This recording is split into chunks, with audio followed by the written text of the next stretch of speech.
Are you feeling spiritually lost, like you've tried everything, YouTube videos, online courses, even meditation apps, but still something is missing? Wondering, is this all there is? The world is loud and chaotic, and your soul is overwhelmed, craving inner peace, but you can't find your way back to yourself. This is exactly why I created the Kriya Yoga Masterclass and my proven soul coaching system to help people just like you. Isn't a video you watch and forget. It's a daily spiritual lifeline that brings you back to your soul. So if you're done feeling lost and you're ready to start transforming, then come join us. This is more than a course. This is your lifeline. Go to KriyaYogaMasterclass.com. Kriya Babaji Namo.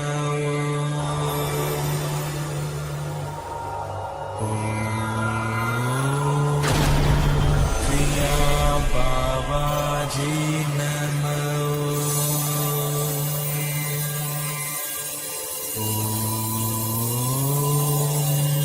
Kriya Babaji Namo.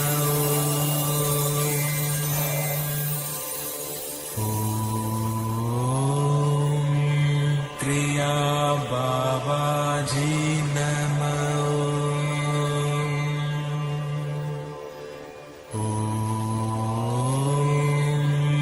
Kriya Babaji Namo.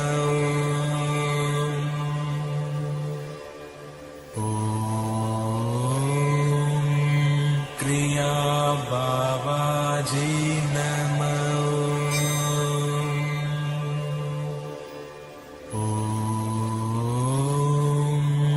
Kriya Babaji Namo.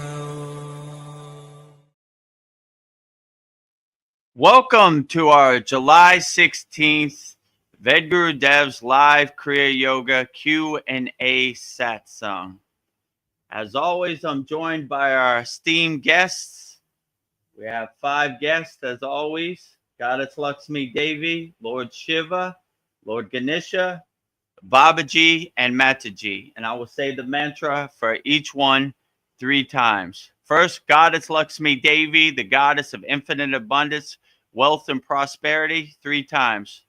Om Sharim Klim Lakshmi Narayana Biyam Namaha. Om Sharim Klim Lakshmi Narayana Biyam Namaha. Om Sharim Klim Lakshmi Narayana Biyam Namaha. Next to her, Lord Shiva, the highest of them all, pure consciousness, Adi Yogi, the first yogi. And I will say his mantra 3 times. Om Namah Shivaya. Om Namah Shivaya.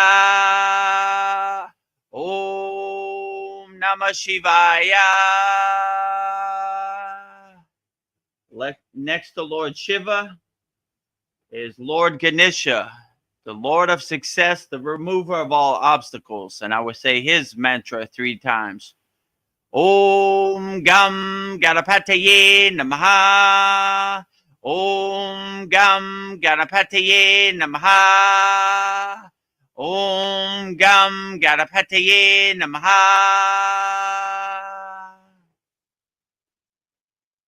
Next, the fountainhead of all Kriya Yoga, the deathless, immortal Guru, Babaji himself.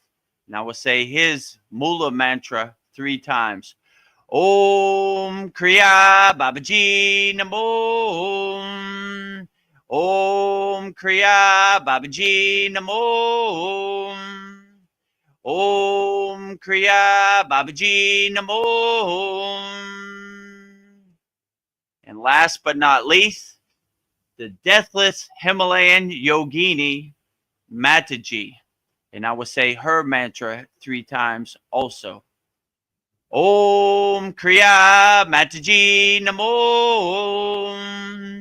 Om Kriya Mataji Namo. Om Kriya Mataji Namo. So before we get started, make sure you subscribe at Vedagurudev, We're almost over 1,000 subscribers. So if you haven't subscribed, make sure you subscribe. And if you want to start practicing Kriya Yoga and discover the secrets of Kriya Yoga 100% free, go to freekriyayoga.com. Join our Kriya Yoga free group. We have over 261 members. So we have a very interactive community in there. It's 100% free. If you're ready to master the supreme science of Kriya Yoga, go to KriyaYogaMasterclass.com, and we have a very interactive community there. So with that said, we will get started with our July 16th Vedgurudev's live Kriya Yoga Q&A satsang. But what would be a Q&A satsang with our moderator, Veronica? So how you doing today, Veronica? Outstanding. Namaste, everybody. So happy to be Namaste. here. Happy to have you. Yes, we get to have another amazing shared satsang with everybody. So, see what's going on in my world. I had an interview last week. It was the day of the Guru Purnima, and we had our holy Yagna fire. Who do we have here? Let's see if I can. Paul just came on. I'm trying to mid thought. Let me see. Add to the stage. Namaste, Paul. Namaste. Namaste, Paul. So I was just saying I had my my interview last week. It was the day of Guru Purnima, and I put in every single detail I could think about the interview, the date, the time, the location, the people interviewing me. So, and I just got a phone call yesterday that I got the job. So, and it is $7 more than what I'm currently making, and it's more than what was posted on the job site. So I'm like really happy. So I think that's just confirmation that these holy Yagna fires work. So I'm like, outstanding. Congratulations. That's great. Yes. So I'm gonna, for moving forward, I'm gonna put as much detail in my holy Yagna fire as possible. So yeah, I don't know if do you want me to play what our holy Yagna fires look like? I don't know if they. Oh yeah. Well, we uploaded one from Guru Purnima, so you could actually see how it actually works. So Yes. yeah, I guess play our Guru Purnima so you can know exactly what Veronica is talking about. She sent me a whole 1 page, 2 pages of things to burn in detail, and like she said, it's been pretty effective and she got good results. So the job she was asking for, she actually received. So these mystical woo-woo things do work sometimes. Yes. Number one. So I guess, yeah, play the video so they can know exactly what we're talking about. Okay. Number 1 on our leaderboard, Cal Spalding from Idaho Falls, Idaho, USA Public. Thank you to our beloved Vedagurudev for all you do in selfless service and all the time and effort and true blissful service in true spirit and heart of Kriya Yoga. You are. Vedagurudev, we appreciate you for making this Kriya Yoga school truly life-changing and a true blessing from Babaji himself to be a part of. We love and appreciate you always. Peace and blessings. May you enjoy this wonderful award on this wonderful day to praise and love our wonderful, beloved, loving, kind, peaceful, blissful Guru in heart of Babaji himself, with much humble thanks and much gratitude from all the Kriya Yoga School members in our hearts to yours. Thank you. Jai Babaji. And Kyle gave me this award and I printed it up today. So it says, happy, happy, happy Guru Purnima, above and beyond duty. Award to the beloved Vedagurudev. So there you see it. So thank you very much, Kyle, for the award. I appreciated it always. I laminated it. So I'm going to put it next to Veronica's picture. So burning all Cal Spalding's problems in the holy yagna fire. Jyoti, Jyoti, Jyoti Soyam, Jyoti, Jyoti, Jyoti Param, Swaha. So that was last Thursday, 2025, Guru Purnima. For those that don't know what Guru Purnima is, once a year, you celebrate your guru, you celebrate your lineage, you celebrate your parampara. I celebrate my guru in the Kriya Yoga School. I am our students' guru, so they sent in a bunch of kind words and blessings. So it was a very touching and enlightening experience. So, yeah, that was last Thursday, a week ago, Guru Purnima 2025. So I appreciate all the kind words and blessings from all of our students. So an outstanding celebration. Yes. I love Kyle's picture that he made you. That just makes me smile every time I see it. Yeah, that was very great, right? That was unexpected, right? I didn't have time to put it in a frame, so I just laminated it, but still effective.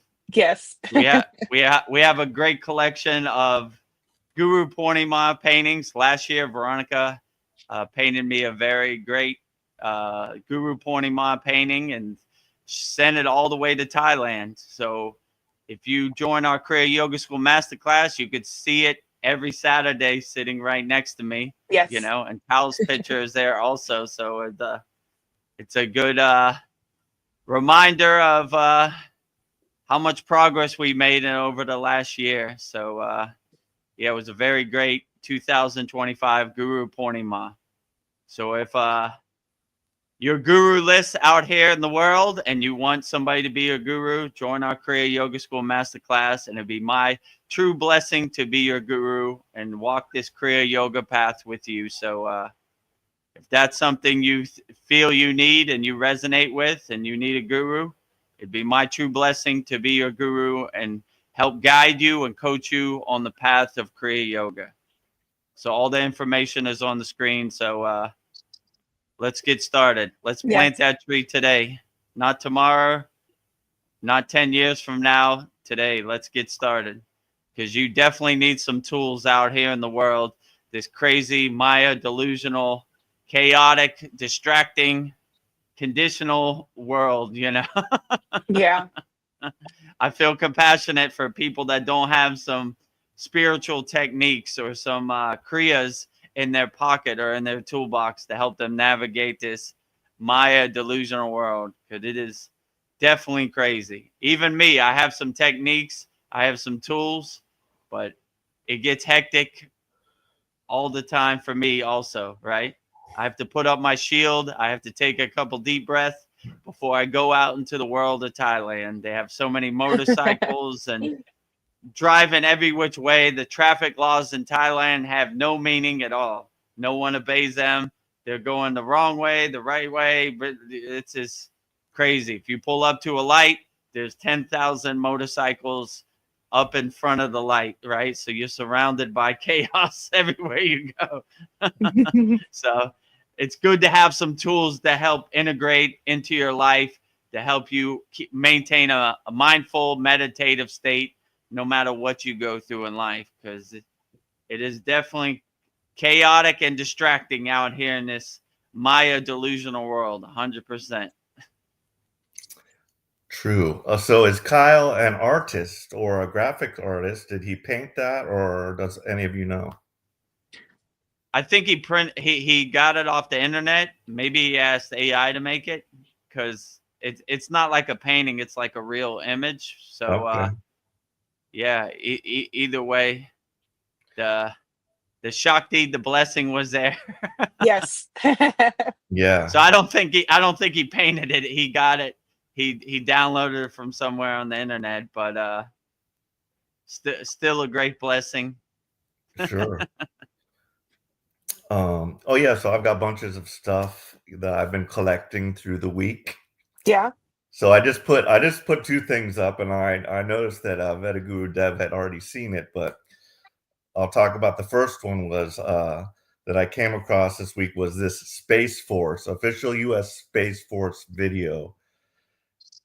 And it was just kind of mind blowing, it's like, and they kind of say like, this is happening, but you're not aware of it, and it's true. I don't know what the military is doing, what Space Force is, what they're doing, but so they put out this kind of mind-blowing video about the future of warfare and everything, and they specifically mentioned something like if there's enemies on the dark side of the moon, like this is the real Space Force, and they're saying this, enemies on the dark side of the moon or whatever, like, and I'm like, yeah, this is not like a what if, this is a what is. There are like bases on the far side of the moon, so it just kind of blew my mind that they're like these breadcrumbs like are being released.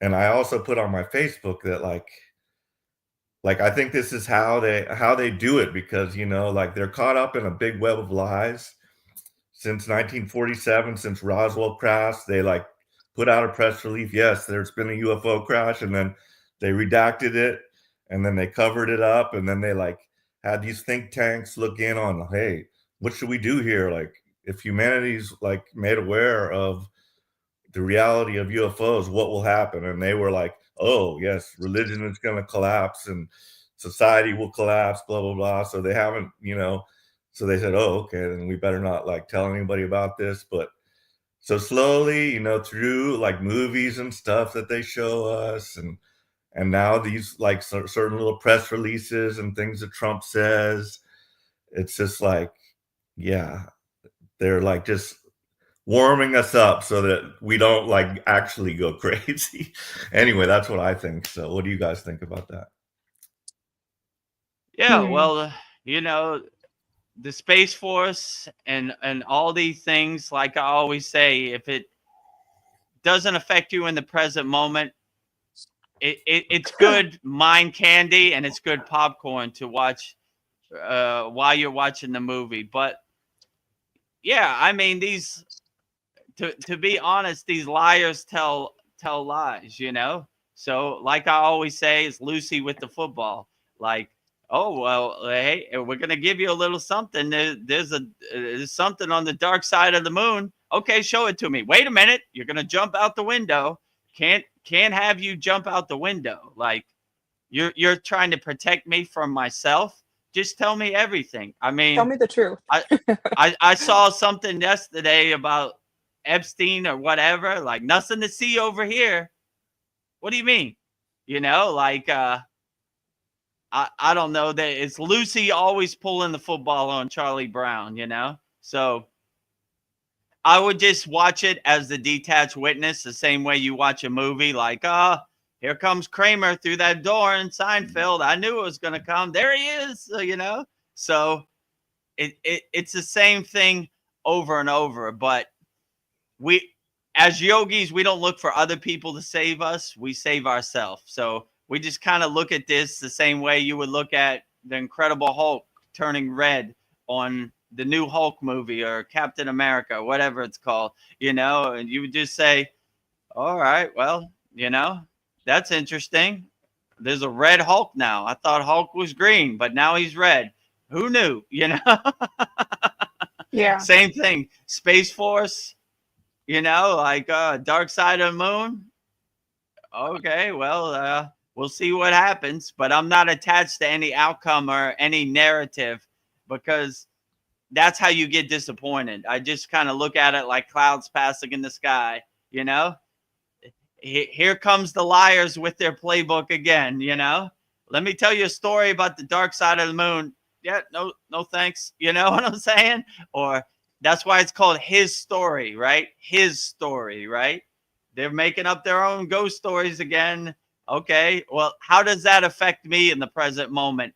What happens on the dark side of the moon? And then you kind of realize it doesn't, and you're like, well, it's good mind candy. I like to look at it when I have a few moments. It's good entertainment. So, but yeah, I wouldn't depend on them to come and save you or give you the truth, because liars tell lie.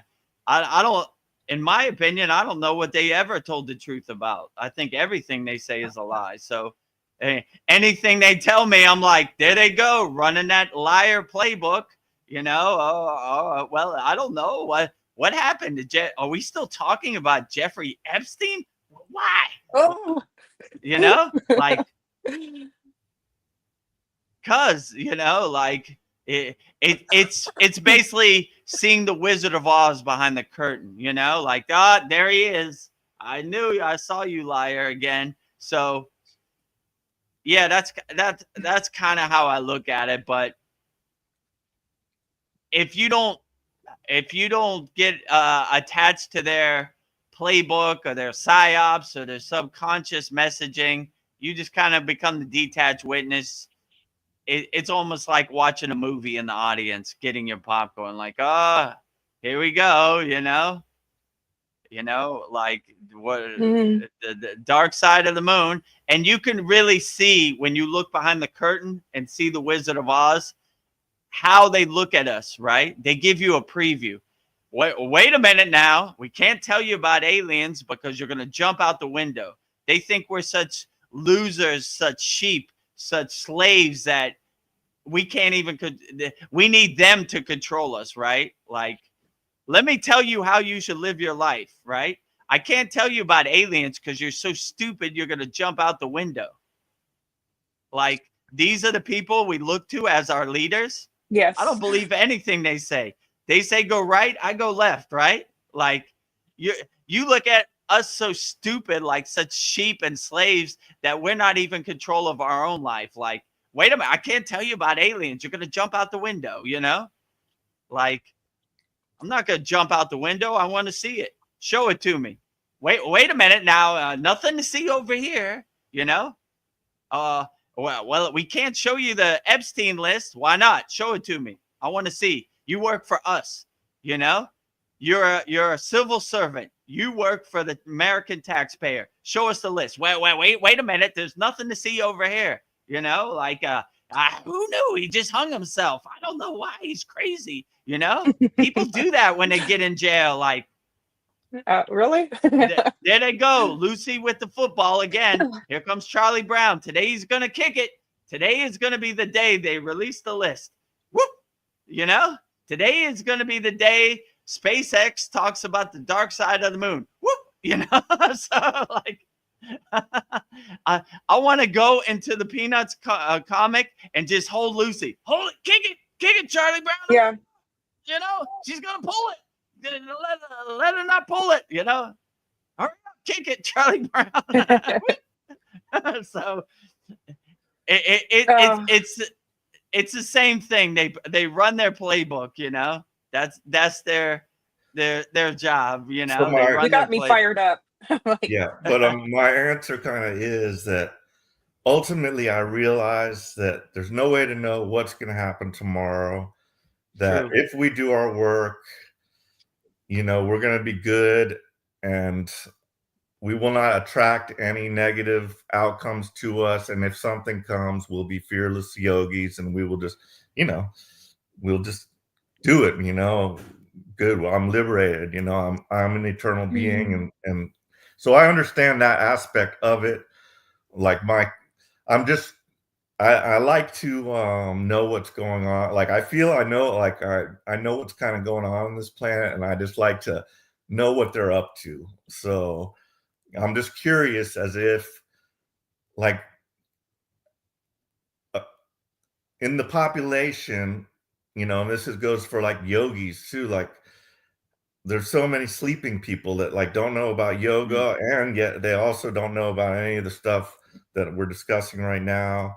They're like completely asleep. So I'm just wondering if the government is like trying to wake these people up, or if somebody's trying to wake them up. Maybe God's trying to wake them up. So that's kind of my thing about that. Yeah. To what you just said. I would say if you're waiting for the government to wake you up, you're going to be waiting a long time. They definitely don't want you to be awake. Yeah. They want you to be a good slave.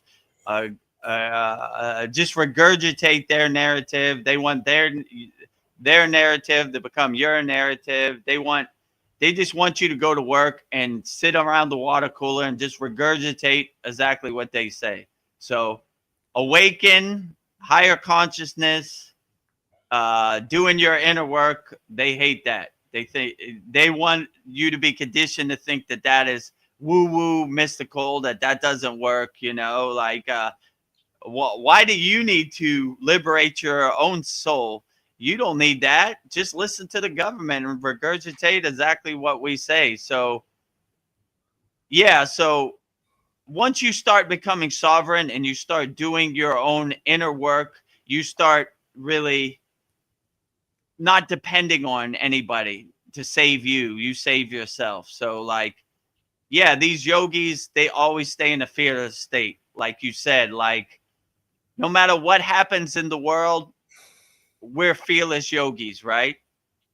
Dark side of the moon, Epstein list, doesn't matter. Clouds passing in the sky, water under the bridge, and whatever I do, I'm gonna stay in a fearless state. And I always have this visualization when my guru used to say that there's bombs going off, there's fires, there's war, everything, but the yogi stays serene and calm and in a state of samadhi and a state of stillness.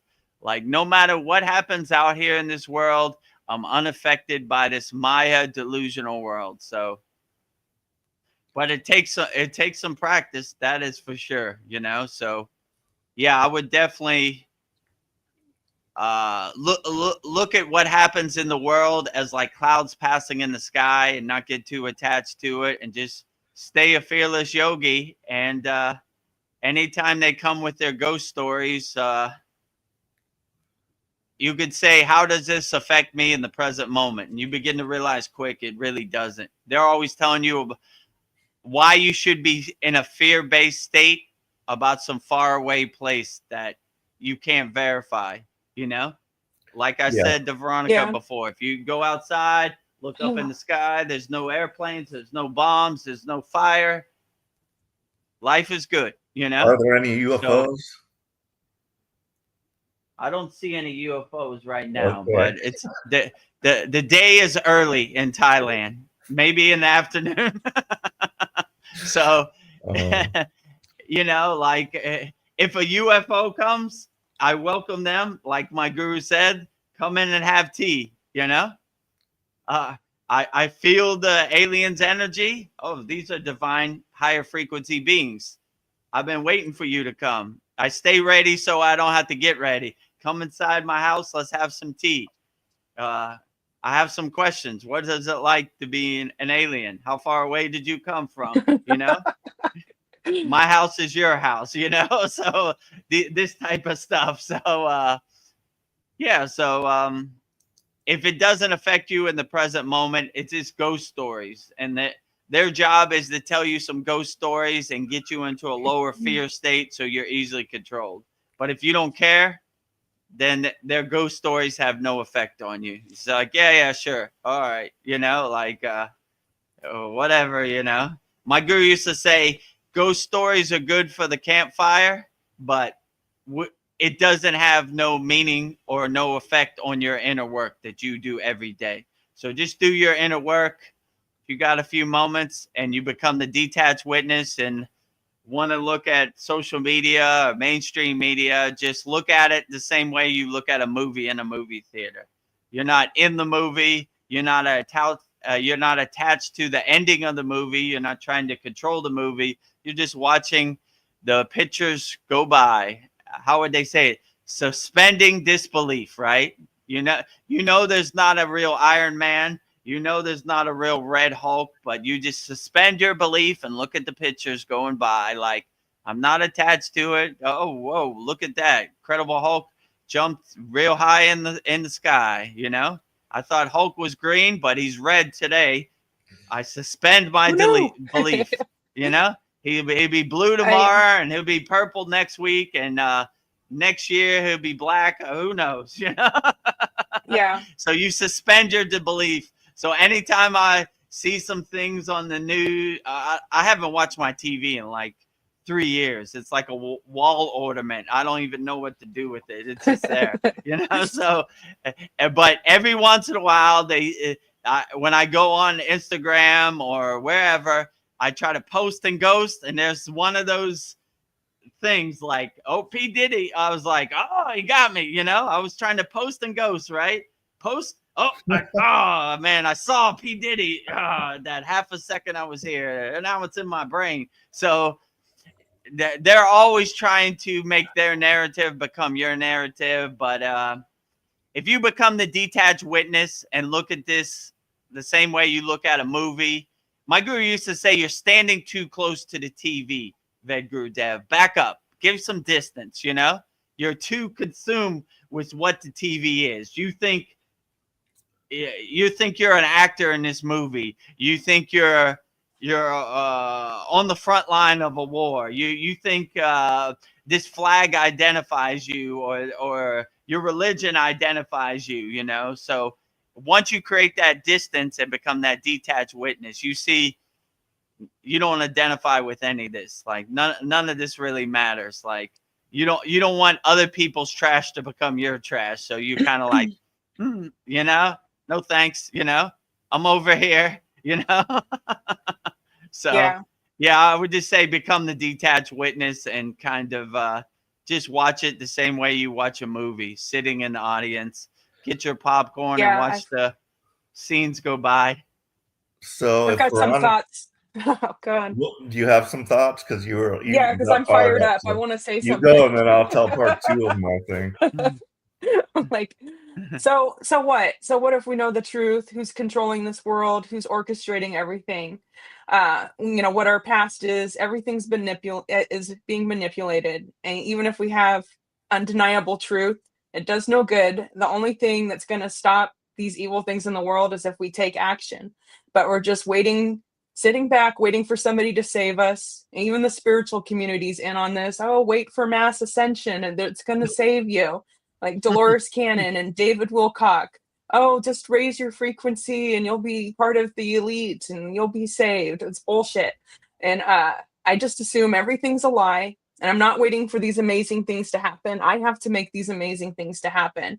And just sitting back and waiting for somebody to save me, it's not going to happen. And another thing, the Epstein thing does bother me. I know when somebody's lying to me and I just watch them continue the lie.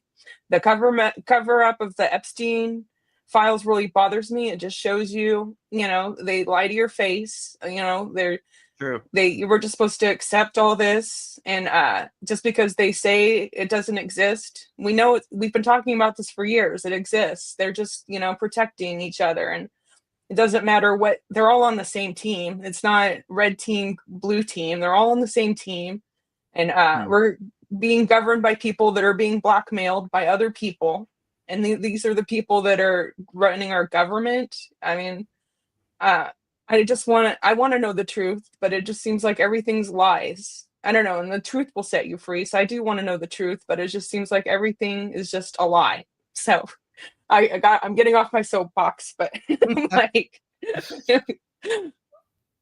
yeah, so like my guru used to say, liars tell lies. It's like asking a cat to become a dog. They run the same playbook.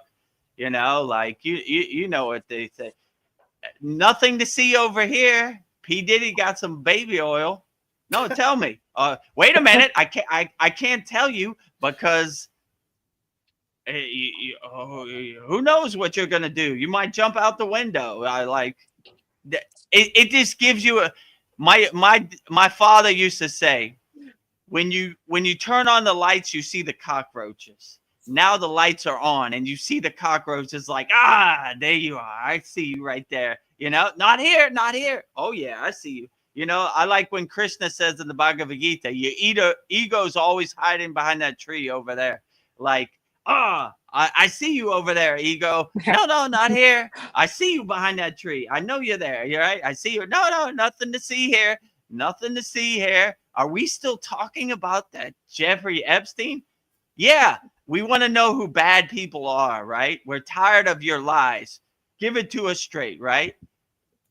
The American people spoke, they voted, and they wanted everything to be shown, right? Now you're doing the same thing you always do, right? You work for us, right? Don't lie to us. Tell us the truth, right? So yeah, it's frustrating. It's Lucy with the football all the time. But if you're sovereign and you do your own inner work, you don't depend on anybody. You're like, these liars, they're telling lies again. There they go. It's on my desk and I will show it tomorrow.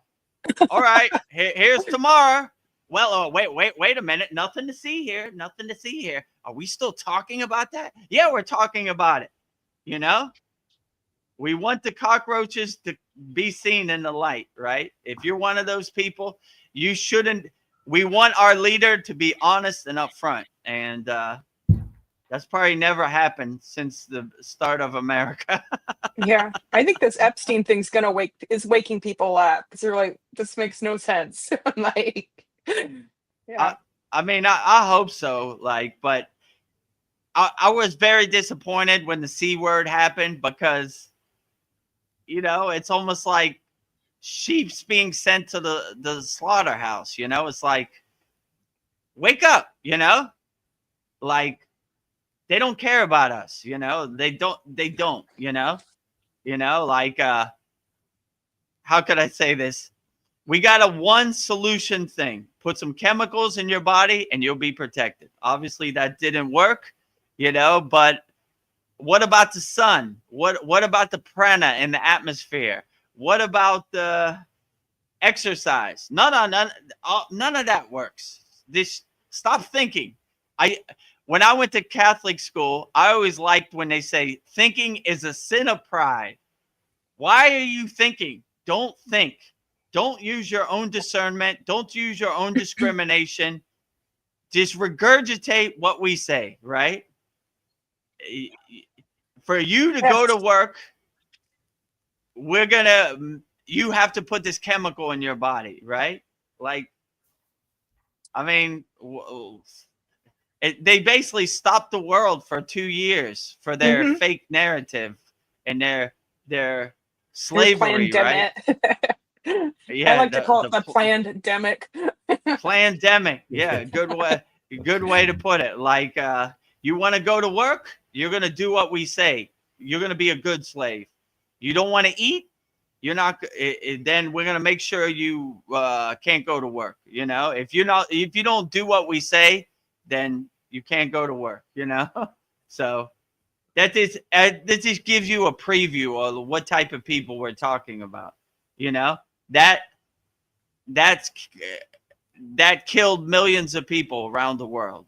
So they don't care about us. I can go on to part 2 of mine, or Veronica can read some comments. I just have 2 comments. Just want to say, giving them a shout out. We've got beautiful Sandy here. She says, hi, beautiful light beams. Namaste. Love your soapbox comments, Veronica. I love you. Namaste, Sandy. Welcome all light beings out there. If you have a comment, put it in the YouTube chat. We'll read it. And then we have somebody from our school. I recognize her name, Jerry Leventhal. Hello, all. Hello. Oh, nice.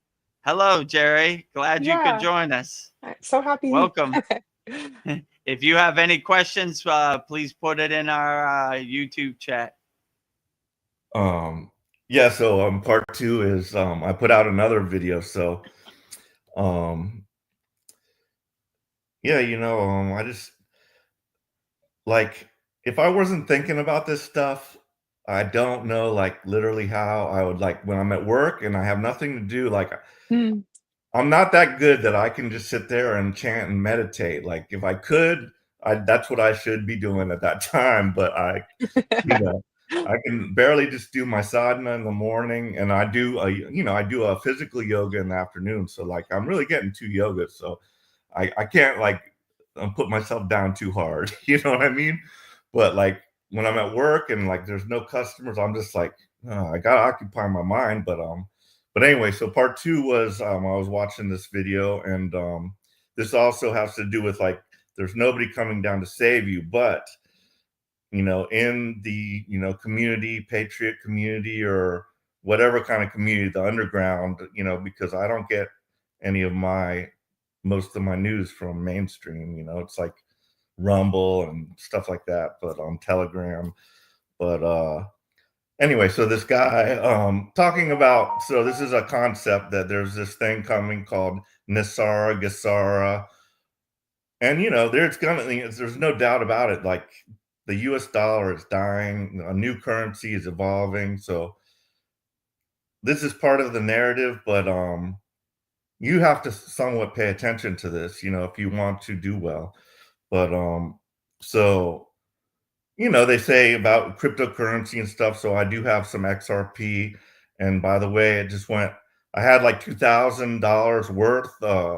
It came out to 2,000. It's like 700 shares, but it just went from like 2,000 to 3,000, like within like a week. So these things, I think, should be kept in mind. Like, so anyway, this one guy, he says, okay, the reset's coming. So what will happen is, like, all these countries, like whose currencies are like way undervalued, like they're just being ripped off completely.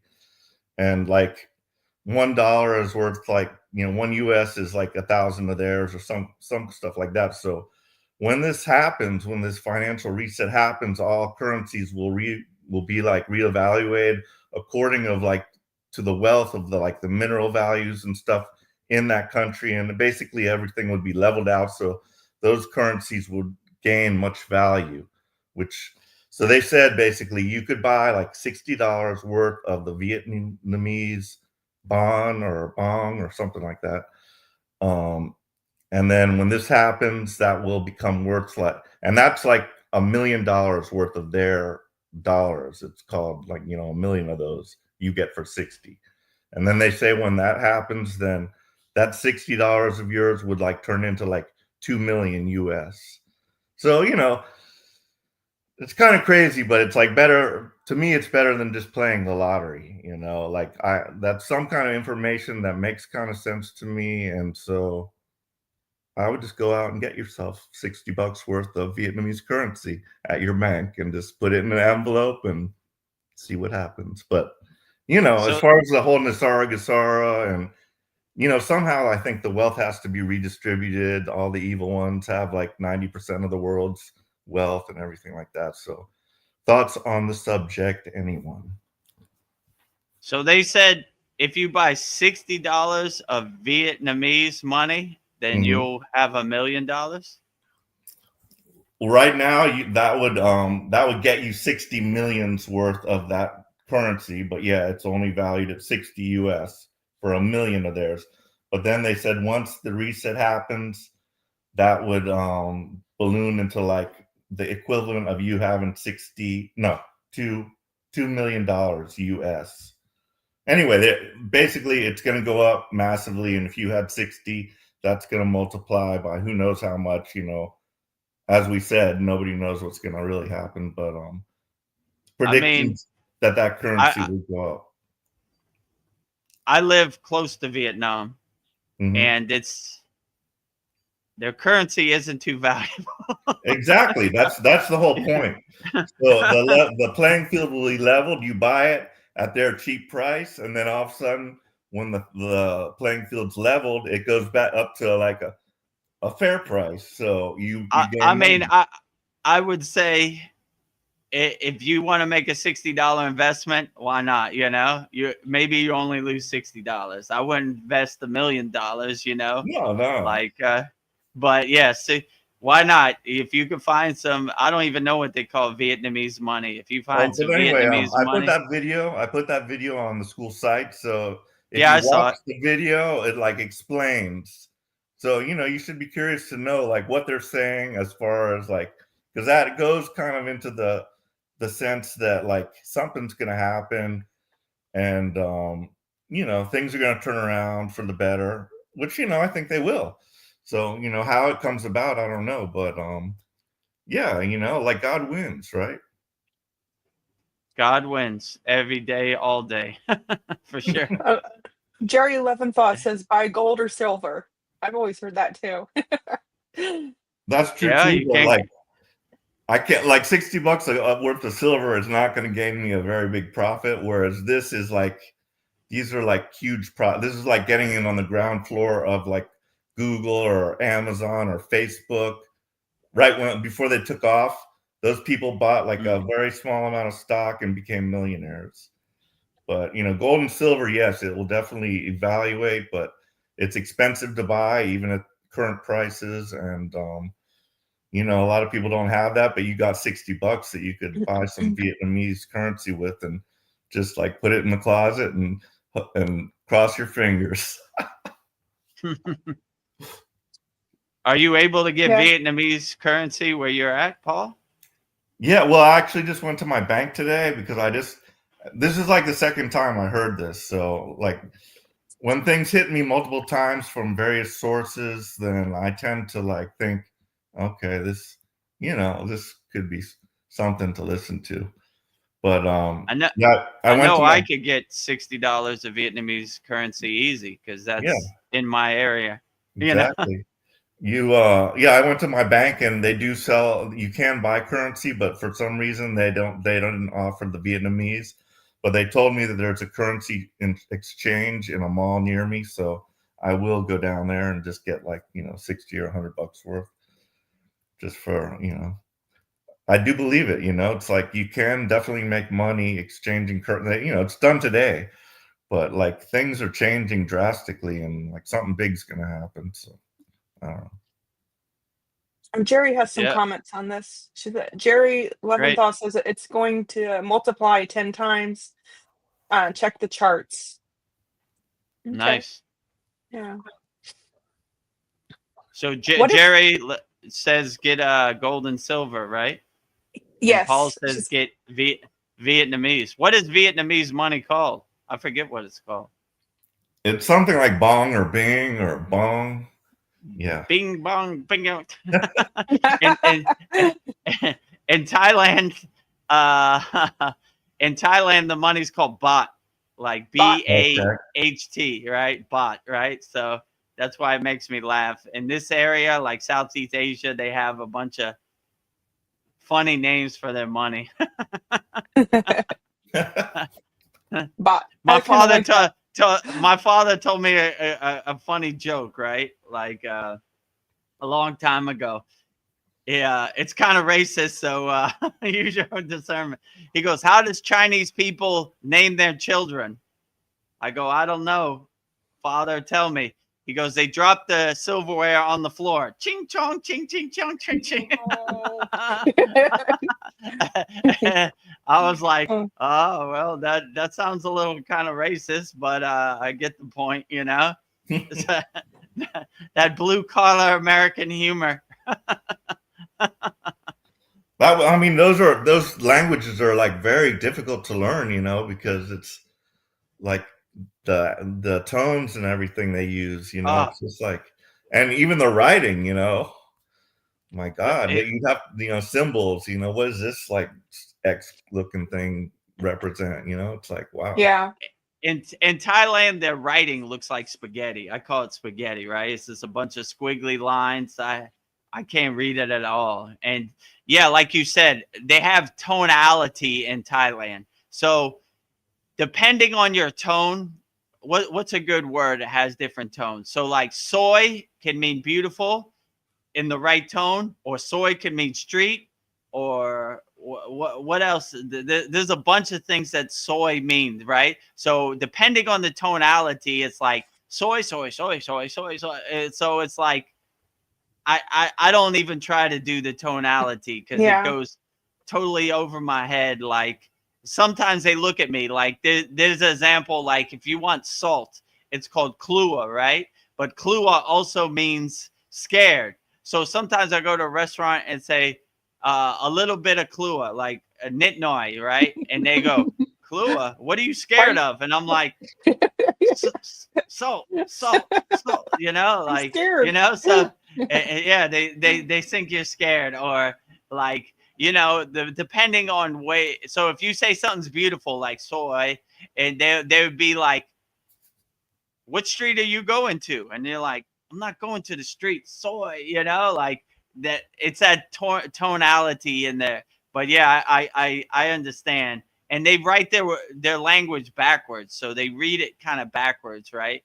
Like instead of saying I'm going to the store, they say it backwards, like store, I'm going, right? So it's I don't even try to wrap my mind around it. I've tried many times because I've been here a long time. Now I just say one word phrase, right? Like I don't know, like king cow, which means I'm hungry, right? Like or you know, like different one words, because I try to do the tonality and the long phrases. It just goes right over their head anyway. So I just say one word things. So, but yeah, I understand what you're saying, Paul. To try to read Thai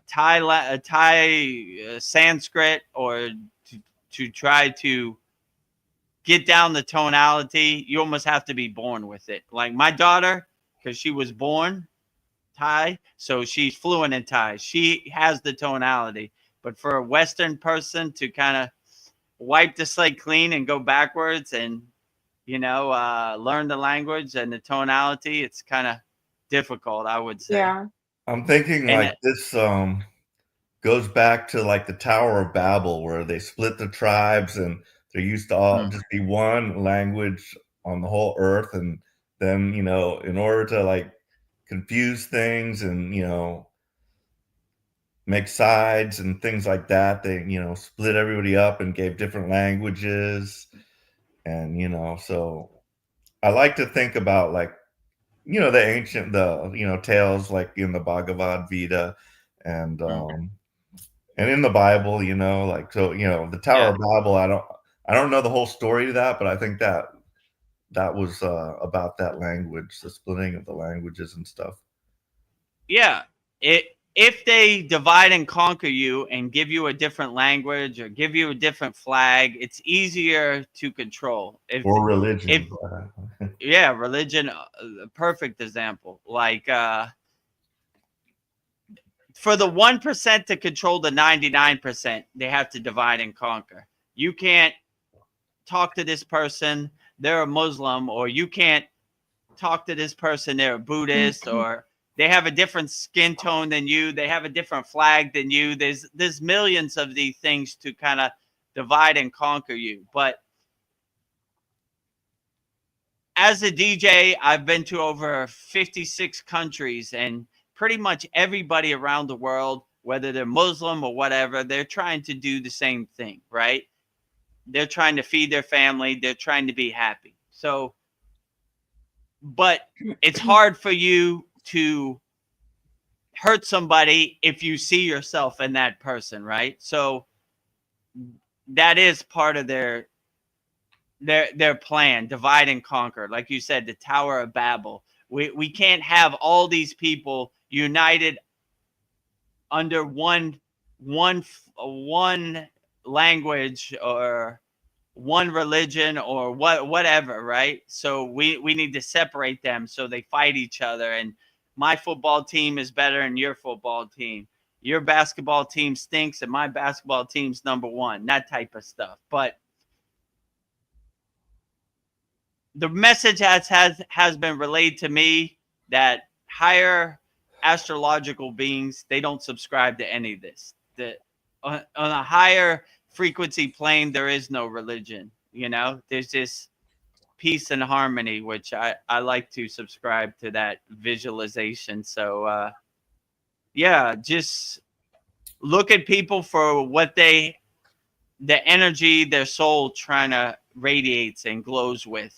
Don't let other people's narrative become your narrative. Wait a minute, you can't talk to this person. Those Muslims, they're radical and they're crazy. Yeah, there might be a few, but most people, I can tell you, because I've been to these Muslim countries, they're trying to feed their family. They're not trying to hurt anybody. So if you see yourself in everybody and everywhere, then it's very hard for you to hurt anybody, you know? Like but their conditioning and their narrative is so powerful. Sometimes it gets you on an airplane. My father, when he went to Vietnam, he was a captain in Vietnam.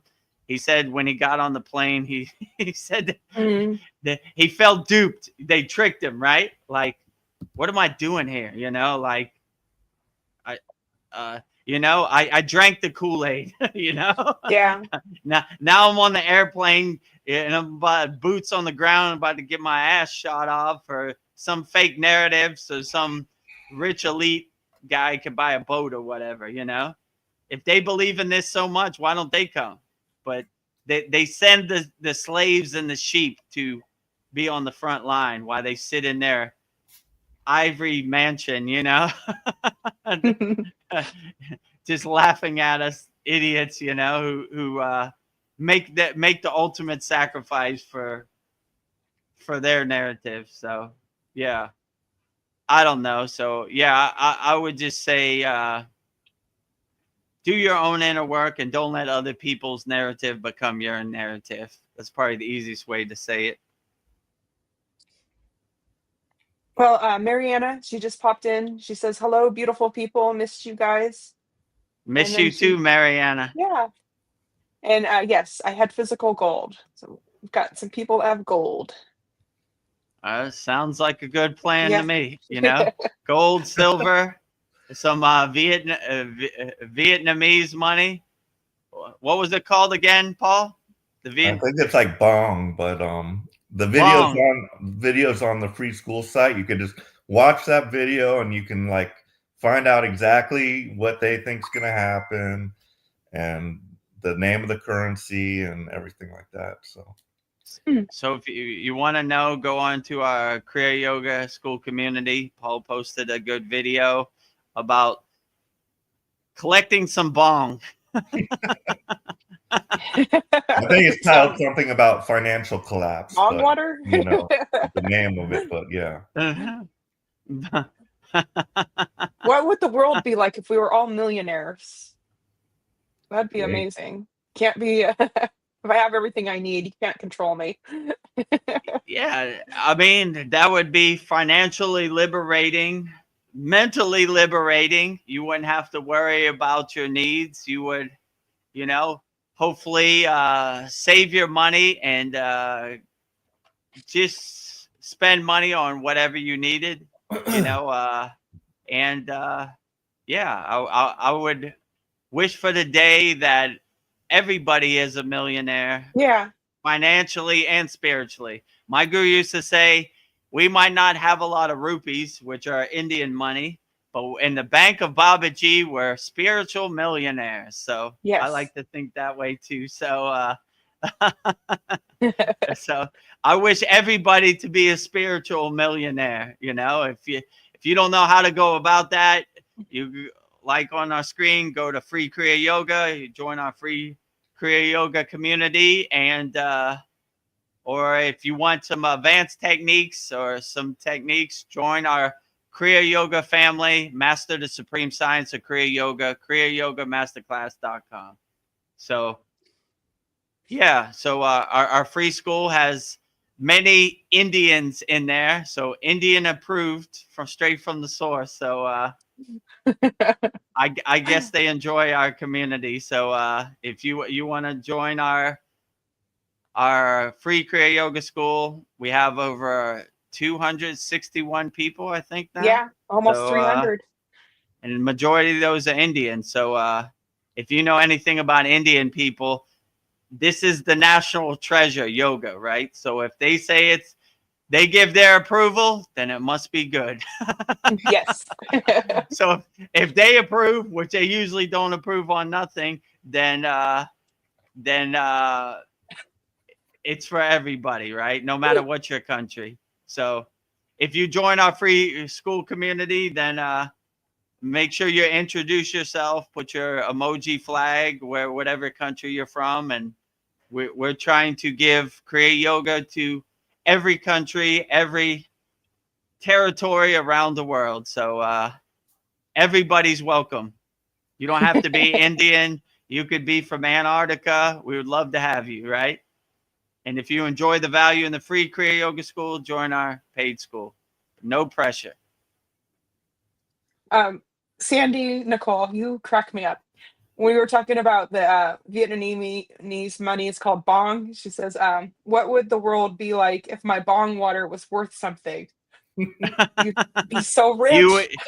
You'd be so rich. You'd be a bong water millionaire, Sandy. I hope I meet you someday, Sandy. Try to take your bong water to the local exchange and see how much you could get for it, you know?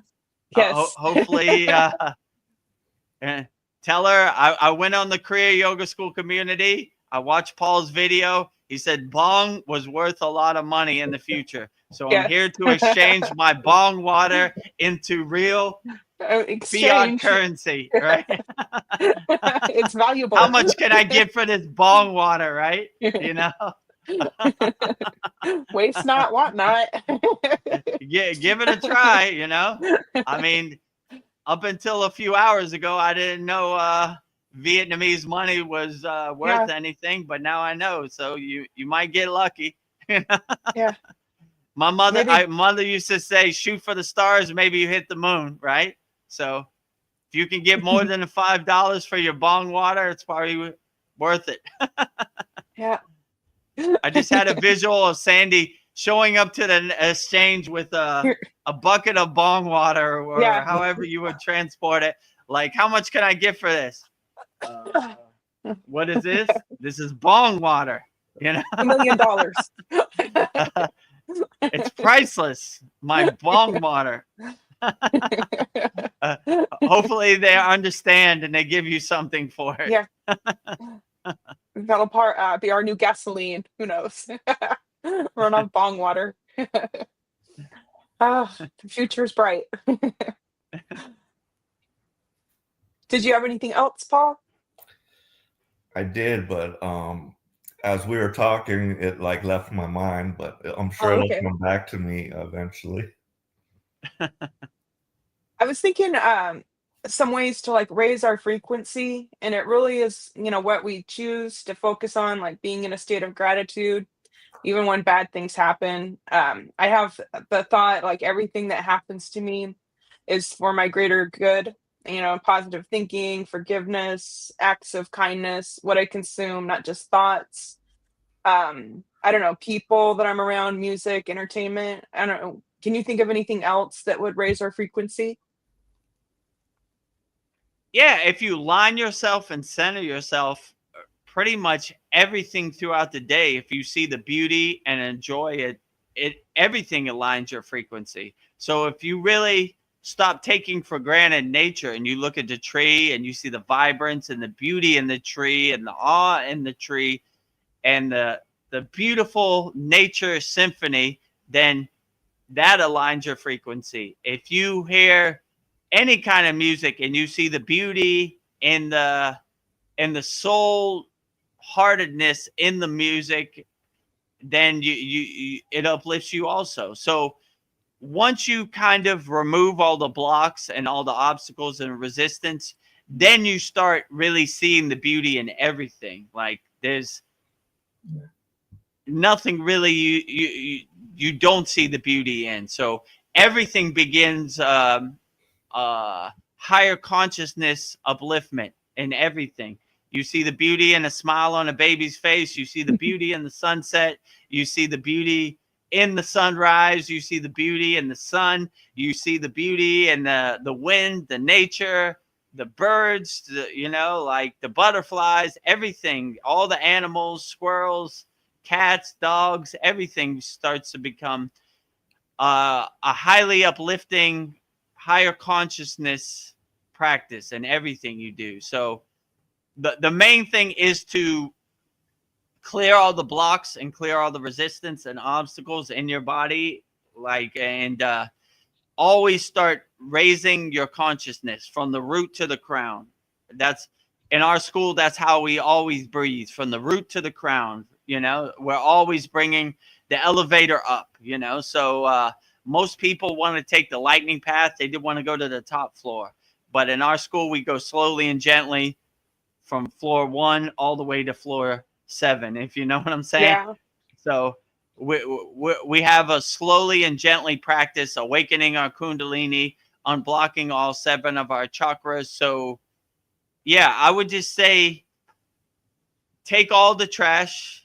Like my guru would say, go down to your basement, open all the windows, sweep out all the dust, remove all those boxes that are blocking your doorway to God, right? You don't need it. And just align yourself. And most of these practices we do in Kriya Yoga, these Kriyas align ourselves and help get the divine signal, or remove the static from the radio and have a direct kind of signal.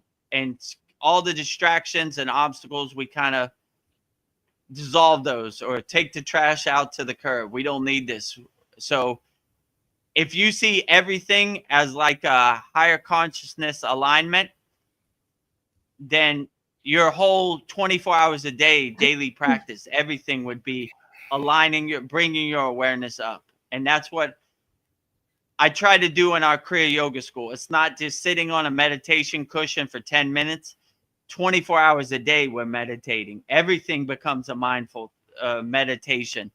Washing the dishes, taking out the trash, driving to work, whatever you do, you maintain that permanent mindful state 24 hours a day. So everything you do becomes a higher consciousness practice in your daily life. So these Kriyas we have in our school are to integrate into your daily life and make everything a higher consciousness practice and bring your awareness higher consciously. And if you don't know how to, if you don't have the financial means, I don't want that to be no barrier to entry.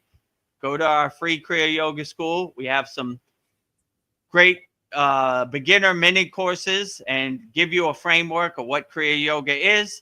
It's probably better than you would pay for these online programs. And if you really want to dive deep and integrate Kriya Yoga into your daily life, master the supreme science of Kriya Yoga, go to KriyaYogaMasterclass.com. And I'll do my best to get you the best results I can as quick as possible. All I ask, give me 3 months.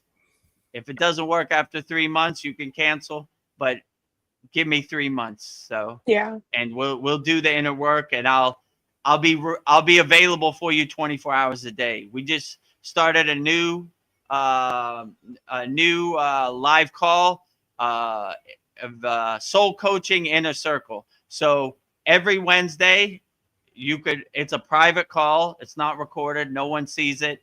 And whatever you have to get off your chest, you could get off your chest in our weekly call. And that's available to all of our Kriya Yoga School members. So, so I know on the spiritual path, it's hard because there's no one to talk to. Everybody, when I started on the spiritual path, my mother thought I was crazy. Like, what are you talking about? Who's Babaji? Like, my son's going crazy, like he sleeps in a cave in the Himalayan mountains. He's lost his mind, so it's good to have a community and a Kriya Yoga family. And we're here for everybody out there, so we're on the free Kriya Yoga school and we're on the paid Kriya Yoga school. But if you need to talk to somebody or you need help, then we're here for you. Rising tides lift all boats. So we want to help as many people as possible. Like I always say, when I send my physical body, I want to have a Santa Claus list of people I've helped. Veronica, sound effect. Yeah. Over 1,000 million, billion, trillion people I've helped. So give me the opportunity to help you. So when I send, I'm so undeniable. How many people did you help, Vedagurudev? The Santa Claus list.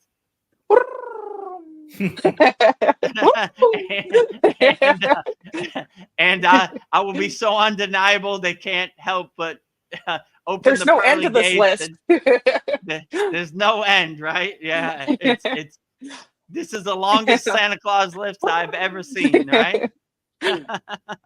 So give me the Yeah, opportunity to help you. If you're going through something, I understand. I I used to be in my ego self. I treated my body like an amusement park.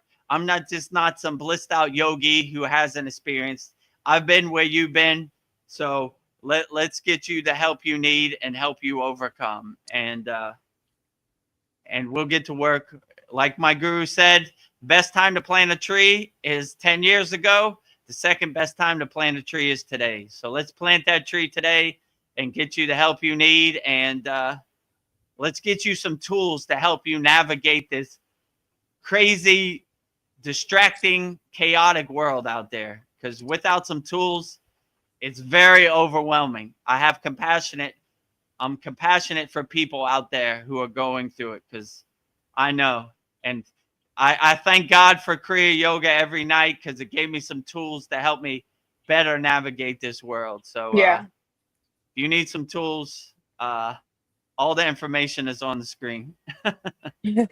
So that jogged my memory. So now that was actually on my list because Okay. I was thinking about mindfulness, and I was going to ask, like, do our yoga practices heighten our senses? Because, yeah, I notice a lot more things now. And like I was doing my sadhana, and then like I waved out the candle as I was taught, and sometimes that sucker's hard to wave out. I think I'm Yeah. spending more energy like trying to wave it out. One time I had to blow it because it was like really small and it was just too bright. But then I watched the smoke, and I was thinking about how subtle the smoke is. At first it's there, and then just slowly it just like disappears, and just watching it like weave its way through the air, it was like really amazing. So then I was thinking about mindfulness and just noticing all the small details around me, and thinking, about, where they came from. This is all God stuff, and so yeah, about heightened senses, and like sense of smell, vision, Yeah. hearing, touch, and like also like body awareness. Like I'm totally like more Sure. aware of my body now. And by the way, I did complete like a 2.5 day fast. I was Nice. just drinking. Nice. I was drinking coffee with a little bit of honey, and I put some MCT oil in there, which I've heard, that gives like energy, and it's supposed to go, straight to your brain. Certain types of oils can like pass that blood-brain barrier thing, but and yeah, so that was good. And, I couldn't drink beer while I was fasting, so that was 2 days without beer. So that was pretty good because Yeah. it's been a while since I've done that. But yeah, so so that was one of my thoughts about the heightened senses with yoga and stuff like that, body and mind awareness.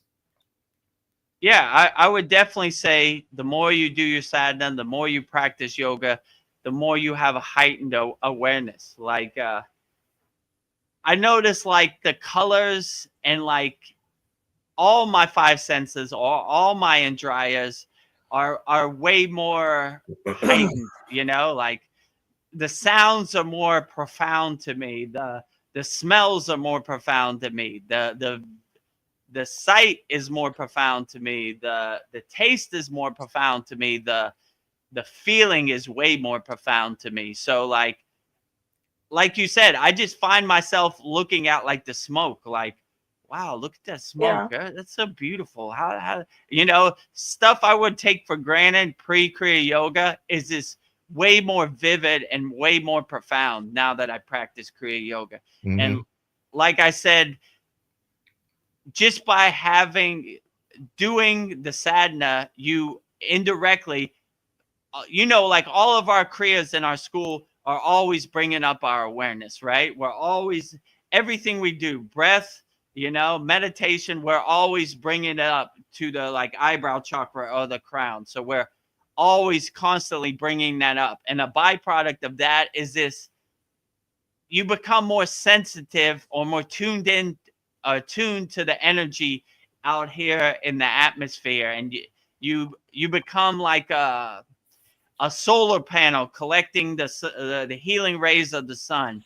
You really start to cultivate and enhance the prana in the atmosphere, and it just becomes so profound. Like a gust of wind on your face is like almost like like a breath of fresh air. Like God shined his grace on me. Like, yes, or even seeing a bird, like, whoa, look at that bird. Oh, the colors are so profound in that bird. Look at that bird. Wow, look how it flies around. That's so beautiful. Like stuff I really used to take for granted and not care about or pay attention to now is like the most beautiful movie I've ever seen. Just looking at a tree, like, look at that tree. Wow, it's so beautiful how the leaves are and how graceful the tree is. Wow, look at that bird. It's just flying around, and look at that cat. Wow, that cat is, it's so profound. Look at the color.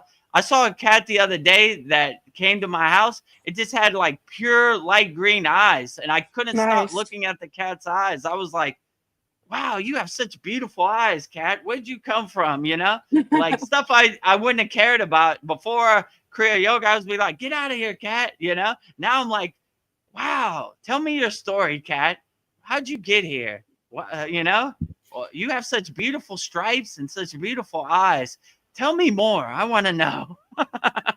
So yeah, I agree with you. Everything becomes so vivid and so profound when you start raising your awareness or you start practicing Kriya Yoga. Like things that you used to didn't care about, just you're so interested in it, and it's so beautiful to you. It's like the whole world is like a beautiful symphony coming together. Like, oh, the wind and the trees and the sun. One of my favorite songs to sing is called the Science the Sun Worship Song, where we give praise and love to the sun, right? Like I always say, the sun is doing the best job out of everybody, right? It's the highest light. It's the highest Jyoti, the highest Deepam. So I start my day every day giving praise to the sun. Today is a great day. The sun came out. So beautiful and profound, So, yeah. So when you have gratitude and you're grateful for all the beauty in nature and all the beautiful symphony of animals and elements and nature, I mean, it's just awe-inspiring, Veronica asked me one time, what are you in awe of? I went on for like 30 minutes of everything I was in awe on. I'm in awe of everything. My awareness is heightened. I love everything. I can't think of anything I don't love, So, yeah, I agree with Paul. When you start practicing yoga wholeheartedly, it brings your awareness up and you have this higher consciousness and you tune into a higher frequency that is readily accessible. And what's beautiful than that? That's the best results of practicing Kriya Yoga, I would say. You're just more attuned to the world and the frequencies in the world and the energies of the world. So yeah, I definitely feel like every day I wake up, I'm blown away by the nature and the birds and the trees and the flowers. And I mean, wow, what a beautiful movie. And, I don't take it for granted. I'm grateful for it. I give gratitude for it. Like I say, I love the sun. I sing to the sun. I sing to the moon. I sing to all the higher enlightened beings. I mean, it's a full day of bhakti, which is like devotion to resonating God's name. So when you see God everywhere and everything, life just becomes a beautiful, the most beautiful movie in the history of the universe. So Beautiful. Sandy has a really great question. I'm curious here about your answer. In meditation recently, I heard healer, heal thyself, a variation of physician, heal thyself. What's your view on the ripple effect of us doing our ascension work with no expectations? I don't think I worded it well. Does us healing ourselves indirectly help others heal and ascend? true. So by healing yourself, you indirectly, automatically heal everybody in your space, right? My 15-year-old daughter is not a practicing yogini, but she gets the benefits and the byproducts by the sadhana and the radiation I'm doing. She doesn't know why she's uplifted, but it feels good to her. So yeah, when you heal yourself, this was a good lesson I learned in the Himalayan mountains. There are no hospitals, there are no doctors. You have to heal yourself. So if you step on a rock wrong and you turn your ankle, you got to use your prana and heal yourself. So a lot of these techniques we have in our Kriya Yoga School are to heal yourself, right? No one's coming to help you, and no one knows your body better than you, right? So if you're asking somebody else, what should I do with my body? They're just guessing. They have no clue. You live inside your body. You're the king of your castle. You're sovereign. So God forbid something happens to you. You do your inner work and the prana you're collected to really heal yourself. So once you do your inner work, you're not waiting for anybody to heal you. You heal yourself. And once you master healing yourself internally, then you have the ability to heal other people, both indirectly and directly. And in yoga, they call it Shakti path, which is basically transmuting your energy, healing yourself and healing other people, which we basically showed this technique in our Kriya Yoga School also. So yeah, I agree with you. We heal ourselves, and we realize our inner energy, we realize our inner potential, and we unlock our inner potential and our inner energy. That's why Yogananda's place is called Self-Realization Fellowship. We realize our inner self. We realize our true inner potential, and we heal ourselves. We do our inner work.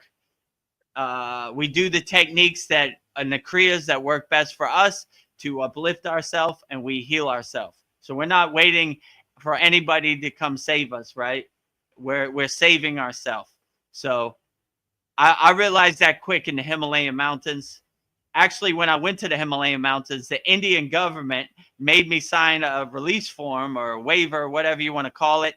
If you die in the Himalayan mountains, we are not responsible. We're not coming to get the body. We're going to leave you as you are, right? So as long as you agree to that, you could go up the Himalayan mountains, right? So that's when it was like almost like a profound epiphany, right? That no one's going to come and save me. I need to save myself. But I have the techniques, I have the tools I need to save myself. So if when I was going up the Himalayan mountains, there were a lot of people coming down because they twisted their knee, they turned their knee, and I asked my guru, like, what should we do? Like, if someone gets hurt, we're going to be in trouble. He said, first of all, we don't have no doubt. Babaji is going to clear the path. So we don't want no doubt. Before I went up the Himalayan mountains, my guru scanned me. He said, stand there. I want to look at you. 5 minutes. He closed his eyes and said, okay, you're good. Right? He wanted to make sure that I had no doubt that we were going to have a successful pilgrimage, a yatra up the Himalayan mountains. So he didn't want no doubt that there was going to be any problems, right? Because we didn't want that energy out there, right? It's going to be 100%. It's going to be the greatest adventure ever, right? So he said, first of all, no doubt. If something happens, we have the prana. We've done our pranayama work. We've collected our prana where we could heal whoever, right? You could heal yourself, and collectively we heal other people. So we, like Paul said, when you see a candle, my guru got mad at me. He said, when I went to the ashram and I blew out the candle, he said, what are you, crazy? We don't blow out the candle. That's wasting our prana. We value our inner prana so much that we don't blow it, right? We're saving that prana in case of emergency. Break for emergency. That's our prana, right? So he said we wave off the candle flame. So if you see me waving off the candle flame, that's part of that parampara lineage tradition. So when something happens, we have the prana we collected by doing our breath work, our pranayama, and we help others and we help ourselves. So there have been times where there are yogis that needed our collected prana. We gave them our collected prana. And there's times where you need collective prana, right? If you're by yourself, you're going to have to heal yourself. If you're traveling with other yogis, collectively say, you know, I could use some extra prana, you know, if you have it, right? So that pranayama breath work you've been doing, give it to me. But it's not like it inspires. It's like you could get more tomorrow, right? So we're collecting it, but only we're collecting it for when we need it, but we could always get some more tomorrow. So I'm readily available to give my prana to a yogi or yogini in need, if you know what I'm saying. So I look at it like prasad, right? Prasad is when you give food to others, right? You offer your food to others, right? You give prasad to God, or if you meet somebody, it's Indian tradition, you share your food with them, right? So we would meet people or yogis on the path, you know, like hello, friend. Hello, brother. What do you need? Well, I haven't eaten in 2 days. Well, here, take this food. Or it's raining. Take my umbrella. I'm good. You know, so you always offer to others before you take. It's called prasad or prasadam, right? Like to give to others before you give to yourself, right? And so I look at my prana that way too. I give my prana to others before I take it for myself. And then Sandy also says, I've actually been working with the spirit realm recently to heal some of my physical ailments. I receive a lot of pranayama through music frequencies. True. And then she goes on to say, resonating with all that you're saying. Yeah, absolutely. Like, and prana just doesn't come in the form of nature or the elements. It comes in the form of nature. Anything that uplifts you really cultivates and enhances your inner pranayama. So, yeah, I definitely would say that, right? Like, cultivate and align yourself with your pranayama as much as possible. And then Paul, he's on YouTube right now. He's giving my eyes a break. I got my second monthly eye injection today. Oh man.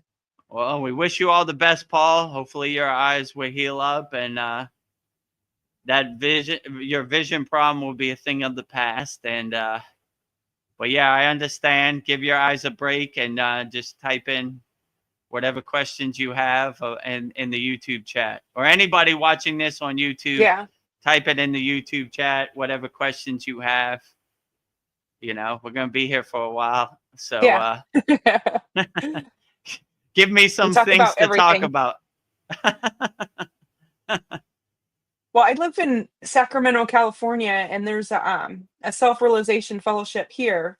And I was looking at their website and just to see what Kriyas they teach, and it's very vague on what you would learn. I saw a lot of meditation classes. And it seemed like a lot of like prayer classes. I know there's a 9-month course, and then at the 8-month mark, you can apply for initiation, which if they deem worthy. And it doesn't say how much it costs for initiation, so I guess I wouldn't know until I join. But they have a digital app to like watch classes to learn the Kriyas, I guess. So, but I don't know. The whole site looked like church, but I don't know. And I guess it's for the regular class school. I guess to be like a regular member, it's like $8 a month or $80 for the year, and then for the school to learn the Kriyas and everything, it was $90 for the 9 months. I guess $10 a month. But I don't know. I just I don't have the time or money right now, but I think everything I need I can get from the Kriya yoga school. But I kind of would like to just do it for research just to see what they offer, but I don't think it's necessary to.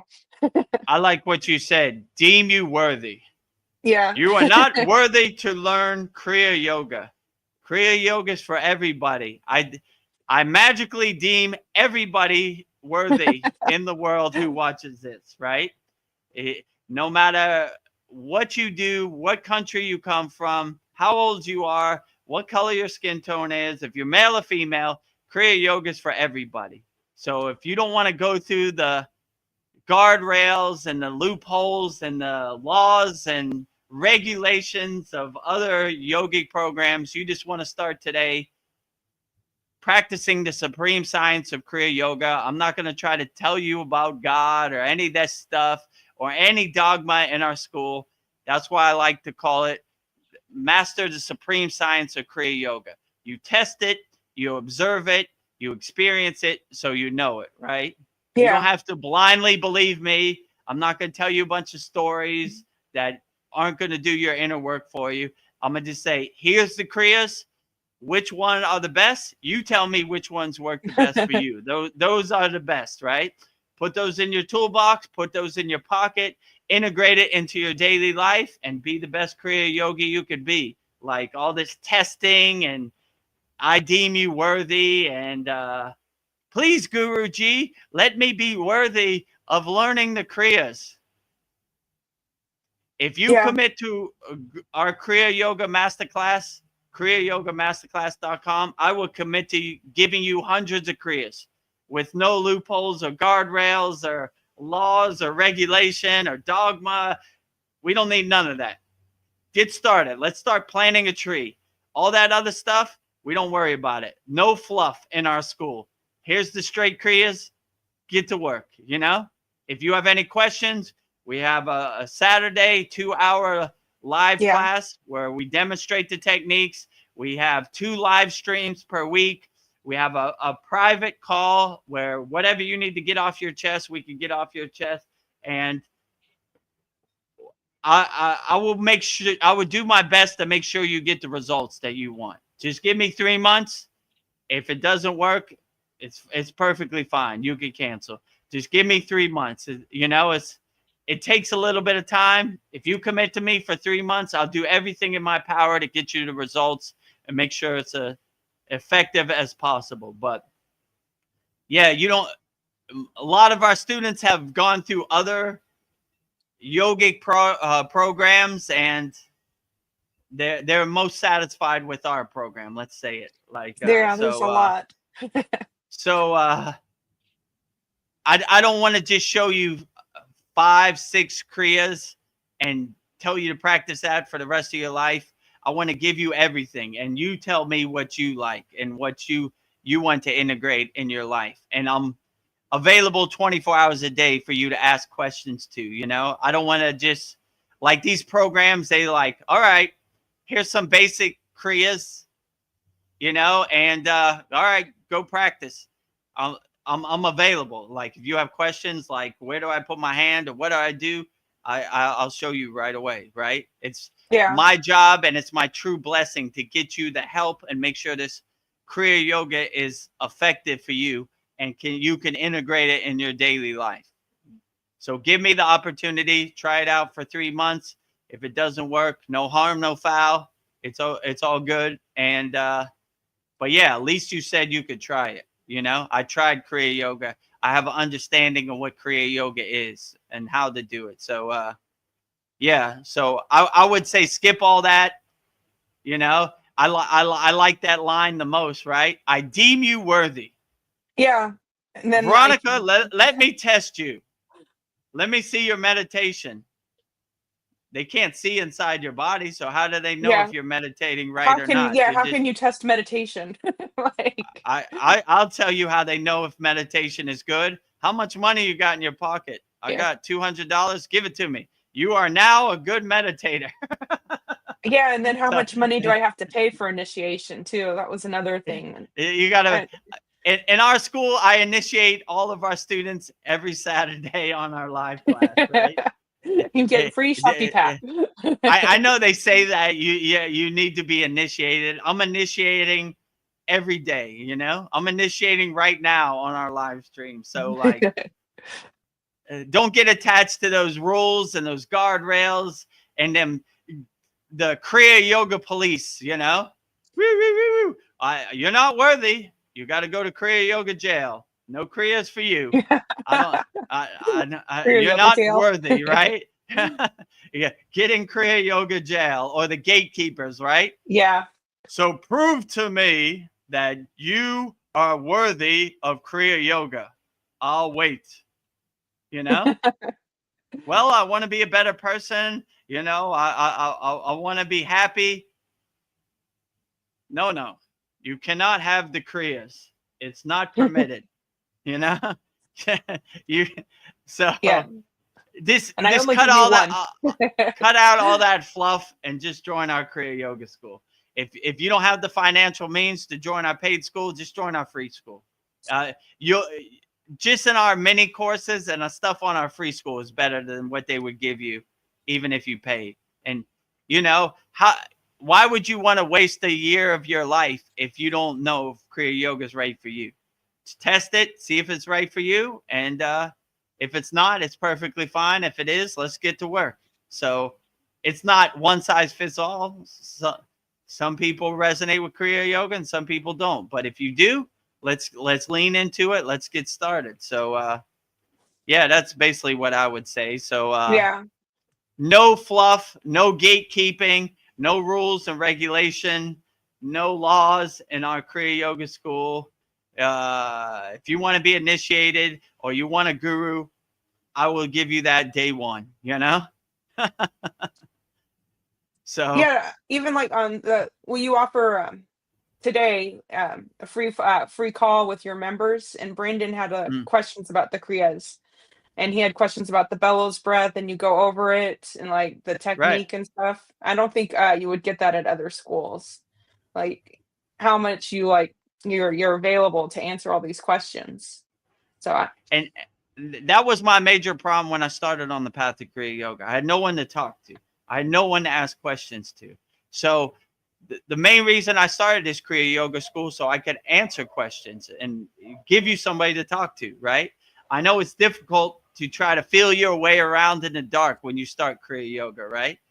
But with our school, you don't have that problem. We have a very interactive community. Like Paul says, I mean, if you look at our community page, there's our members post like 20, more than 20 videos a day, like yeah, 50 videos. It's a wealth of knowledge, right? Right there. And then we have our live classes. We have our, like you said, our inner circle soul coaching call where we work through it together. Okay.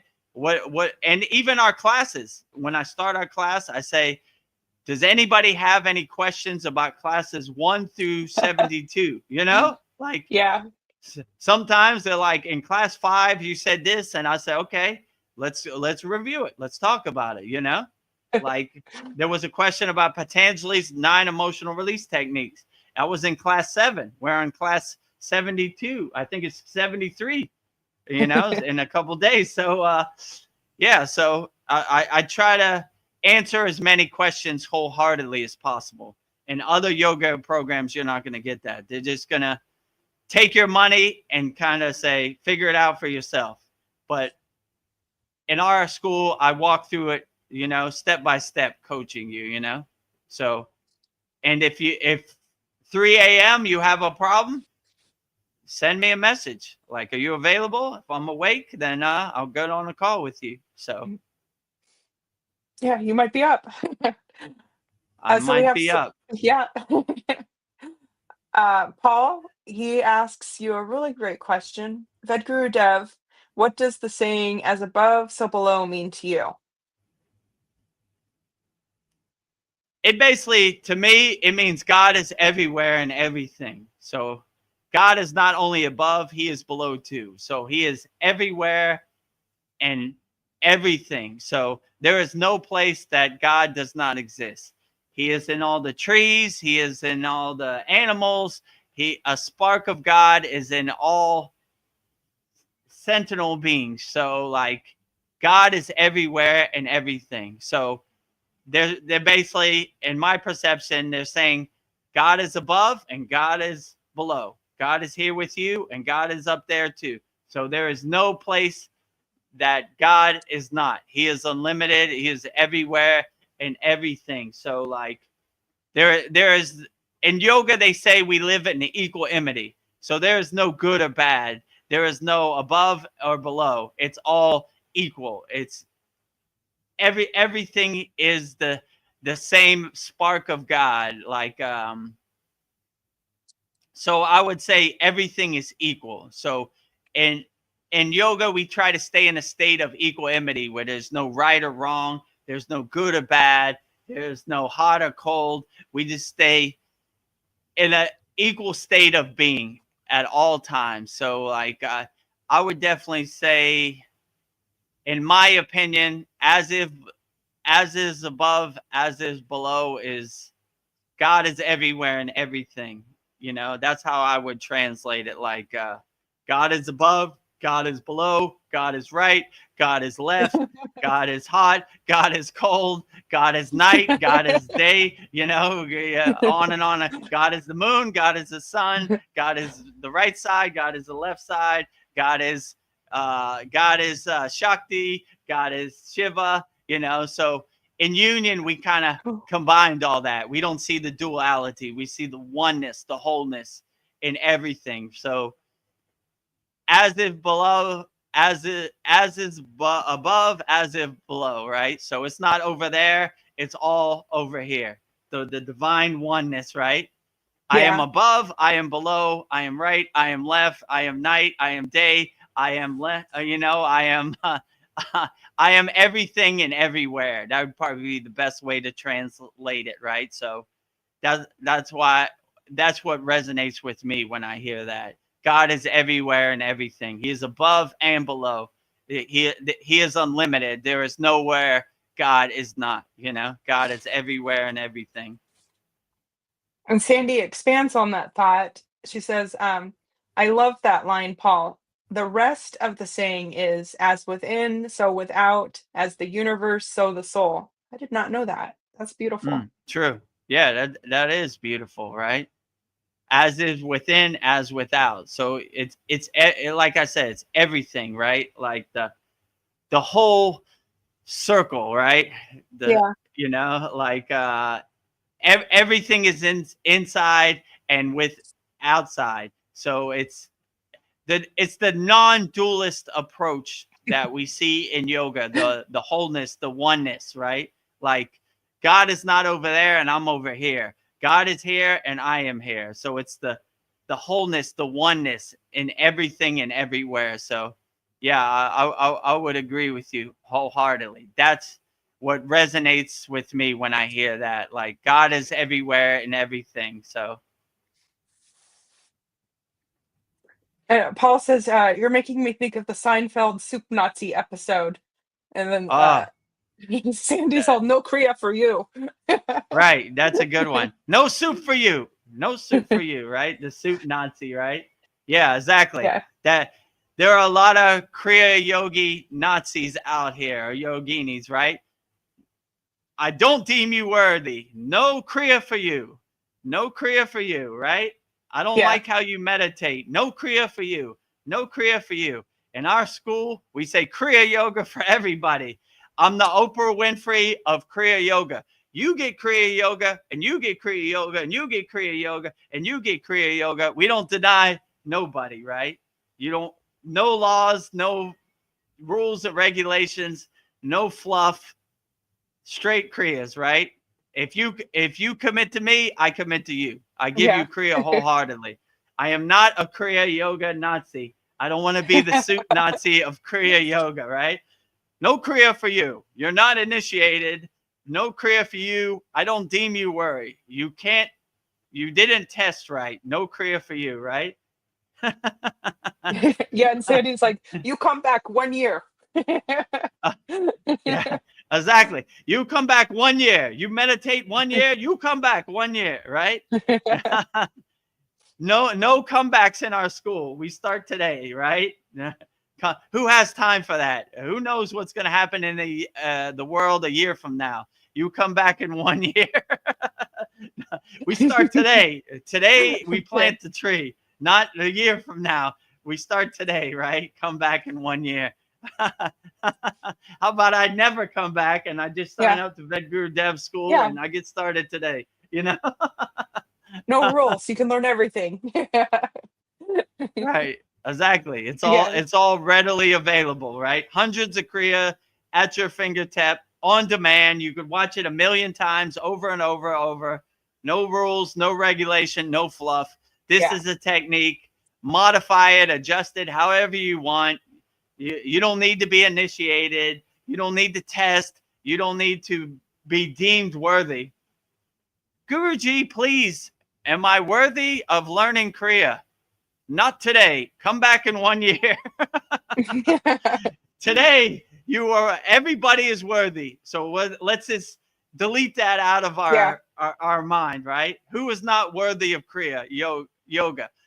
Nobody. Everybody's Kriya yoga. Yeah. So come to the Kriya yoga, Oprah Winfrey, which is me, Vedagurudev. You get Kriya yoga, you get Kriya yoga, you get Kriya yoga. Everybody is worthy, right?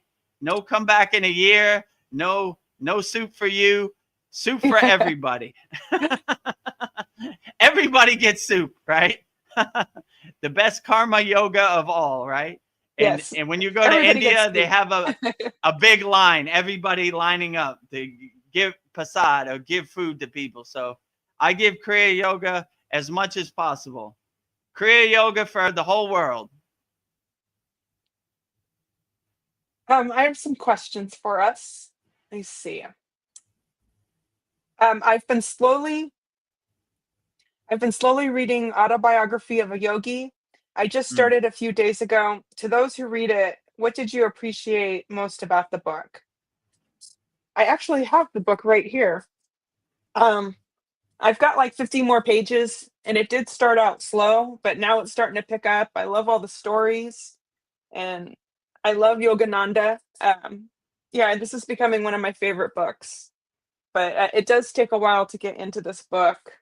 I don't know. He does write in like flowery language, but once you get midway through, it starts picking up. So yeah, I don't know. This is one of my favorite books, and then Voice of Babaji. These are my two favorite spiritual books. But I don't know. Just stick with it; it'll pick up. But what do you think of it, Vedagurudev? I mean, my guru used to say, God bless Yogananda always, because 95% of the people who practice Kriya yoga are because of Yogananda. Definitely in the West, if he didn't bring yoga to the West, most of us wouldn't even have heard of yoga. So all the glory to Yogananda. He's a great Kriya yogi. So yeah, this book, Autobiography of a Yogi, basically inspired most people to get on the path of Kriya yoga. So it's almost like the Bible of Kriya yoga. But I like all the stories, definitely about Babaji. You know, those are my Yeah. favorite. Anything about Babaji, you see, I'm a Babaji lover. Oh, my Babaji fell behind. I Oh, didn't even notice. he's taking a nap. So anything about Babaji, I love. So I would say my favorite thing about it is all the Babaji stories and all the darshans from Babaji. But going back to what I just said, there's no Kriyas in the book. They're not going to show you. Yeah, It's a lot of stories. stories about Kriya yoga, but how the question always comes when you finish that book, how do I start Kriya yoga? So we made it easy for you. Just join our free school or join our paid school, whatever. We'll show you the Kriyas right away. So it's a good book about philosophy of Kriya yoga and stories about Kriya yoga, but it doesn't give you a roadmap or a blueprint how to start Kriya yoga. And that's what we do in our school. You love Kriya yoga. You read Autobiography of a Yogi. You want to know how to start practicing Kriya yoga. We're going to show you right now today. You know, like I said, no fluff, no guidelines, no rules, no regulations, no gatekeeping. Kriya yoga to the world. So if you commit to me, I commit to you, and I'll give you as much Kriyas wholeheartedly. So if you want to start learning Kriya yoga, they're not going to show you anything in any of these books. But if you're ready to start and learn the Kriyas that I personally learned in the Himalayan mountains, then I'll give you the Kriyas right Yes. away. So I would say my favorite. I love Yogananda. I've been to his SRF Lake Shrine in Malibu, California, millions of times. It's a great Mecca sanctuary for Kriya yogis worldwide, and Yogananda is by far one of the greatest Kriya yogis to ever walk the path. So all the glory to Yogananda. But if you're looking for techniques to integrate in your daily life, you might not find anything in there. It talks a lot about Kriya yoga, but my guru said, we are Kriya yogis. We don't talk about Kriya, we do Kriya yoga. So if you're ready to start doing Kriya yoga, then let's get started today. But yeah, so I would say in that book, Autobiography of Yogi, my favorite Babaji stories, anything about Babaji, glued to the page. Yeah. So I am Babaji lover #1. So anything it talks about Babaji, that's my favorite. But they're all good stories about the siddhis and the things you could perform when you really commit to your sadhana wholeheartedly. These things kind of happen. Yeah, Sandy says yes. He writes in a poetic way. And I'm starting slowly. Thank you for sharing, Veronica. You're welcome. Let me And put Paul. Babaji back up 1 second. Okay, yeah. Babaji is tired. Like, at least he didn't blow away.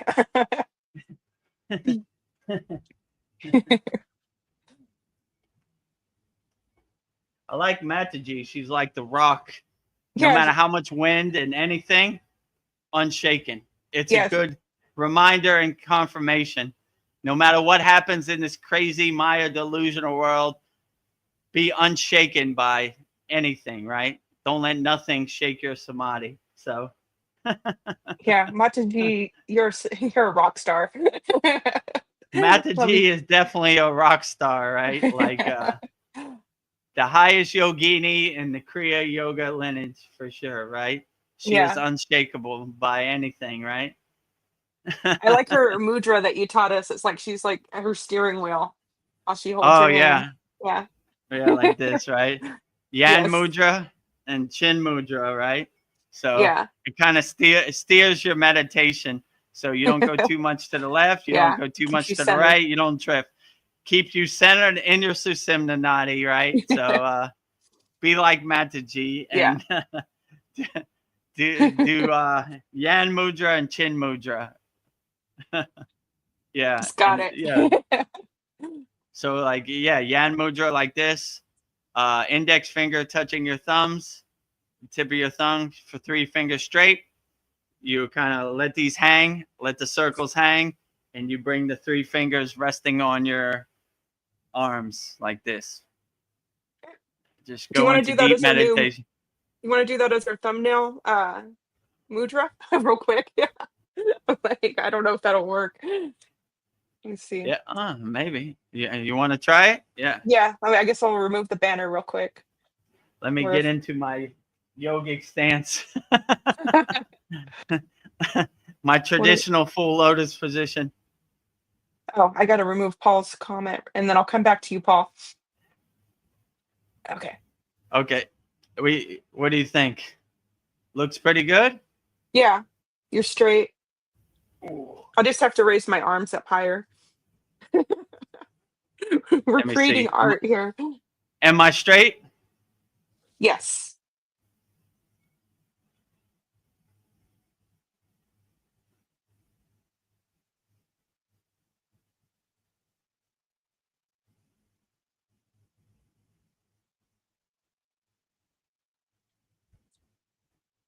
Drifting away into samadhi.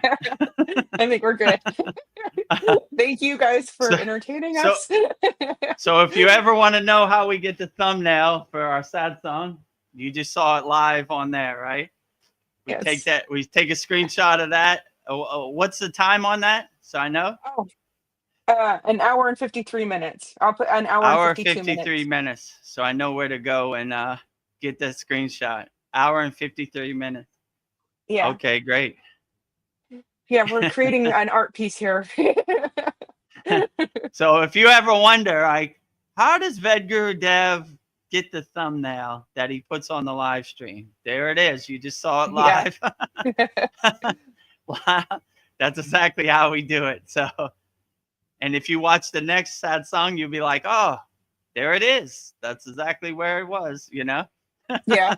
I always wondered how Vedagurudev got the picture for the Soul Talks, a picture you for know. the Satsang. Now you know. It's right there in front of you. Mystery solved. I don't know, the inspiration just hit me. I was like, let's just do it. We've never done that mudra. So I think Yeah, absolutely. When that inspiration, that intuition hits, you got to act on it. So that's why I was like, let's do it, you know? yes. No waiting, right? Plant that No tree waiting. right now. I want to be a living example, right? Veronica told Vedagurudev to do the Mataji Mudra, and he did it right away. So Yeah. you could be like me. Just sign up right now to the Yeah. Kriya Yoga School. Right? Don't wait. Right? I'm not going to wait till tomorrow, next day, or next month. Today is the day. I'm going to be a Kriya Yogi today. I'm going to plant that tree today. No, Yes. no procrastination. No waiting. Let's get to work now. Yeah. Save yourself. Save Marianne, yourself. save yourself. I don't know what Marianne's talking about because I haven't seen this, but maybe you can shed some light, Vedagurudev. What are these crowns right after our nickname? And on top of the chat, it says 50 XP. What's that? I don't see any crown on your name. Yeah, I have a crown on my name. Or maybe the people in YouTube do. It's on YouTube. I Yeah, it wonder just how says I got a crown. That'd be cool though. Yeah, last week Paul was saying something about a crown. I don't see these crowns. Yeah. I can't see because I'm not on YouTube. I'm on StreamYard, so I only see what they show me on StreamYard. But I don't know. That's cool. I get a crown. I'm gonna go On our school community, I have a star and a flame, and Veronica also has a flame. So if you post every day for 30 days, you get a flame, right? Like I think you have to have 10 interactions. And if you're number one in your category, our category is spirituality, you get a star. So on the school platform under spirituality, I think we're number 15 out of 50,000. So we're doing pretty good. Can't complain, you know? So help us get our numbers to number one, you know? Join our free Kriya Yoga School, our paid Kriya Yoga School. So yeah, we have a lot of value, a lot of interaction. So we have a loving Kriya Yoga School community. So give it a try. You never know. You could be the next Kriya Yogi or Yogini, the next Yogananda. So if I could help you on that path and guide you, that would be a true blessing for me. You know? I want to be the next Mataji. Let's make that a reality, right? Oh, they're going a butterfly. You saw a butterfly? I did. I saw something flicker by real quick. Yeah, it's a butterfly. They're feeling our vibration. They're coming around now. I love it when the butterflies come out. Yeah, I went on YouTube and they do have like a crown next to their name and like numbers 1 and 2. Maybe it's every time they comment. But yeah, really, we can't see it. It's like on the YouTube comments. So the crowns seem good. So enjoy the crown emojis, everybody who has it on YouTube. Our gift to you. Yeah. I give you a crown. I give you a crown. You are the king of your own castle.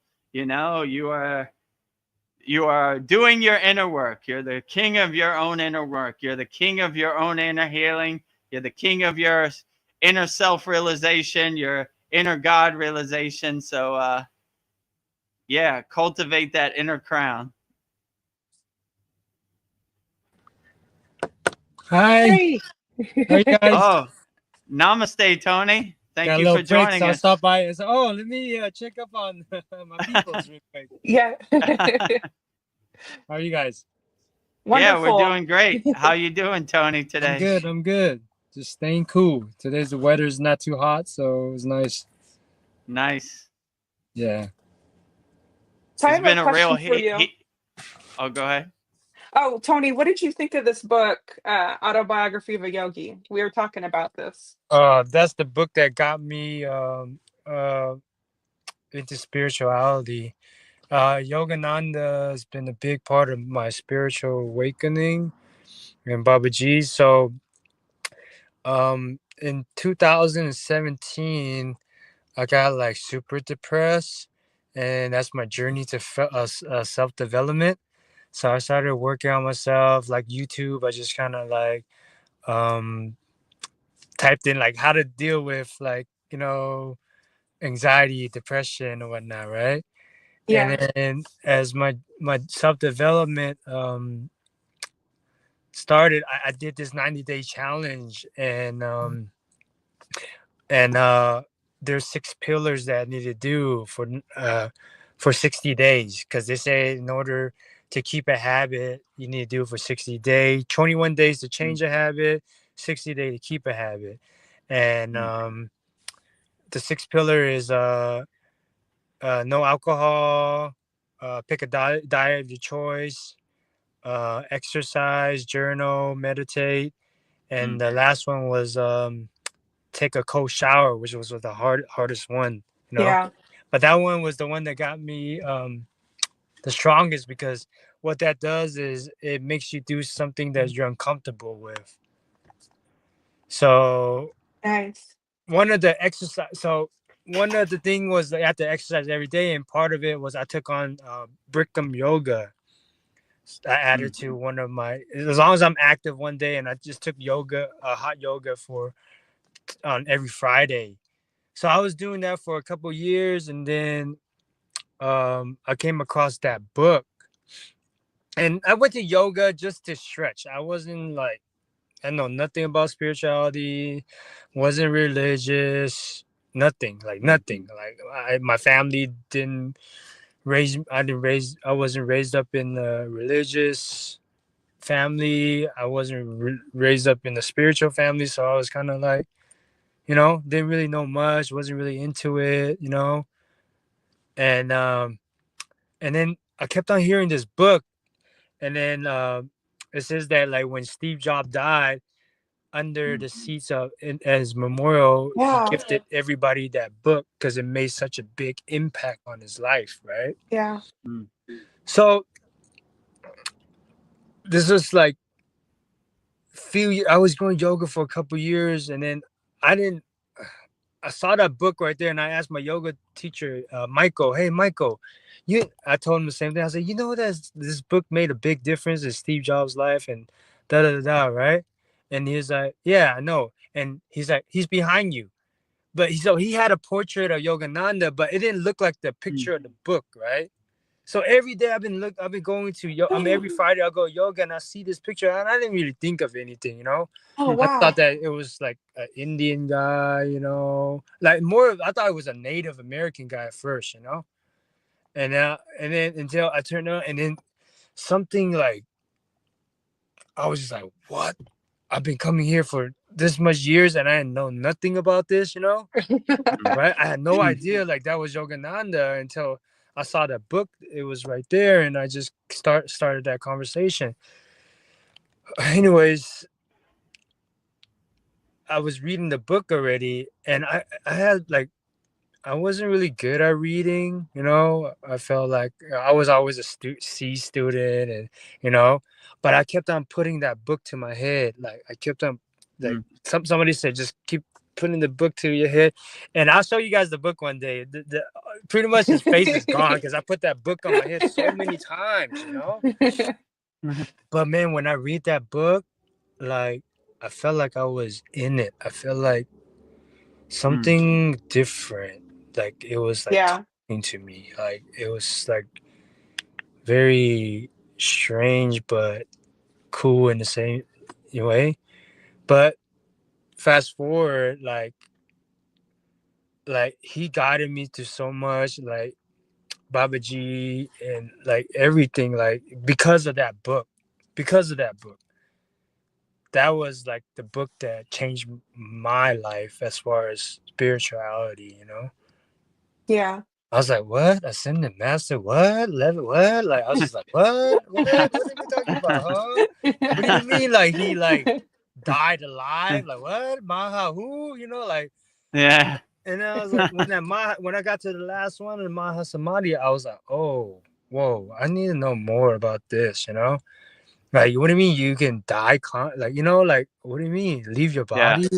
What is that, And then I started like diving deep into like, I like, especially like, Hinduism, like, I started really getting into it, and like,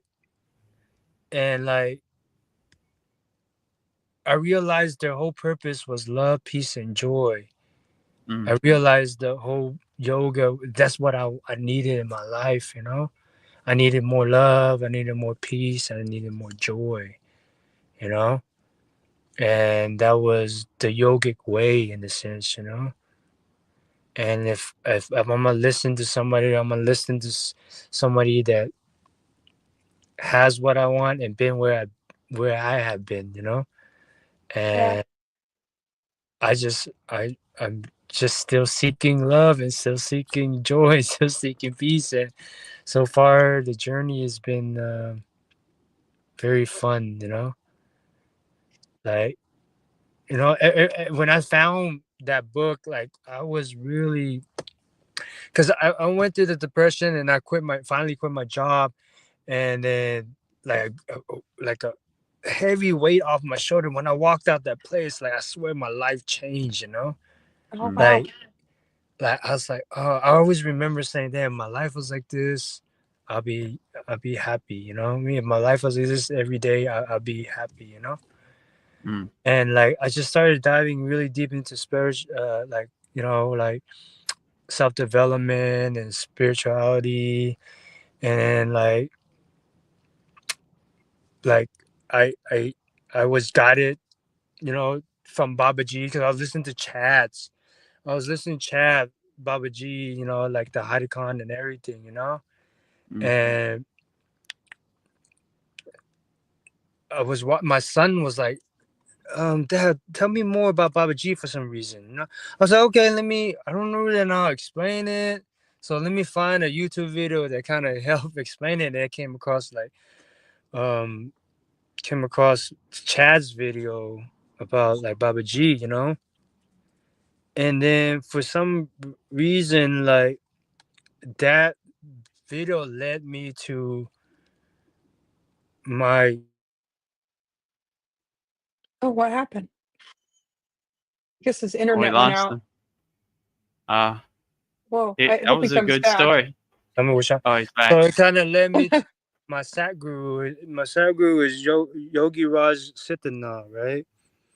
And I seen him, and he initiated me into Kriya yoga, and like he's a Kundalini master. And it's funny, Vedagurudev, I was looking through all the members, and I see him on it. I don't know if it's somebody. Oh. I see him on there. He's in the Yeah. member. He's in the Oh, member interesting.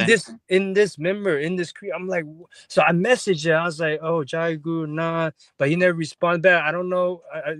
They don't. He don't really participate. I don't know if somebody else is under him, but whatnot. But that was a trip. You know what I mean? When I saw that, Yeah. it's almost like I'm on the right path. Like, yes, go ahead, go listen to this guy. You know what I mean?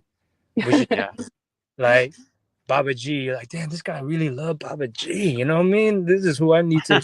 And like, it's just so like everything's just so aligned, from Chad coming to you to Babaji to my guru, Yeah. and like I don't know what it is. Like the synchronicity is so aligned. Like I just like, okay, whatever. I'm not gonna resist it. I'm just gonna support. If it's Babaji, I just support him. You know, like my guru is all about Babaji. You're all about Babaji. Everybody's just all about Babaji because it you know, everybody's life's been touched by it. It's just one, you know, like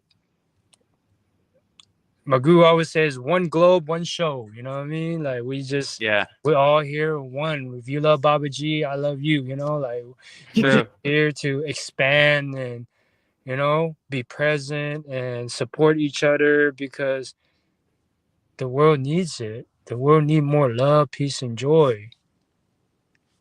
And it's like you know, Vedagurudev says it's a war zone out here, you know. And we need every support we can get a hold of. And ever since I've came to this school, I feel, you know, I feel good. Like the stuff that you're teaching is really high level, very traditional. Like I feel it, you know. Like I appreciate it. I use it. Yeah. You know, and I love that you're always like so positive. You know, there's many tools. Whatever don't works for you, just throw it out the window and just find one that works for you. You know, and it's infinite. It's abundance. You know, like But anyways, yeah, back to that book. So that book, I mean, it brought me to, you know, Lake Shrine. I went to the San Diego one. I always go to San Diego one, the meditation garden. If you haven't been there, it's beautiful out there. I have this crazy story about Yogananda. Okay, so I was in the Bay Area with my wife, and my wife's like, oh, I want to go try this drink at this place, okay, which was in downtown Sunnyvale, okay. And so we went, and then I was like, oh, this is a little cool too. It was a cool town, right? It was like a midtown feel, you know, like a small downtown. And then like after we bought the drink, I was like, oh, let's go walk around. I want to see what's up.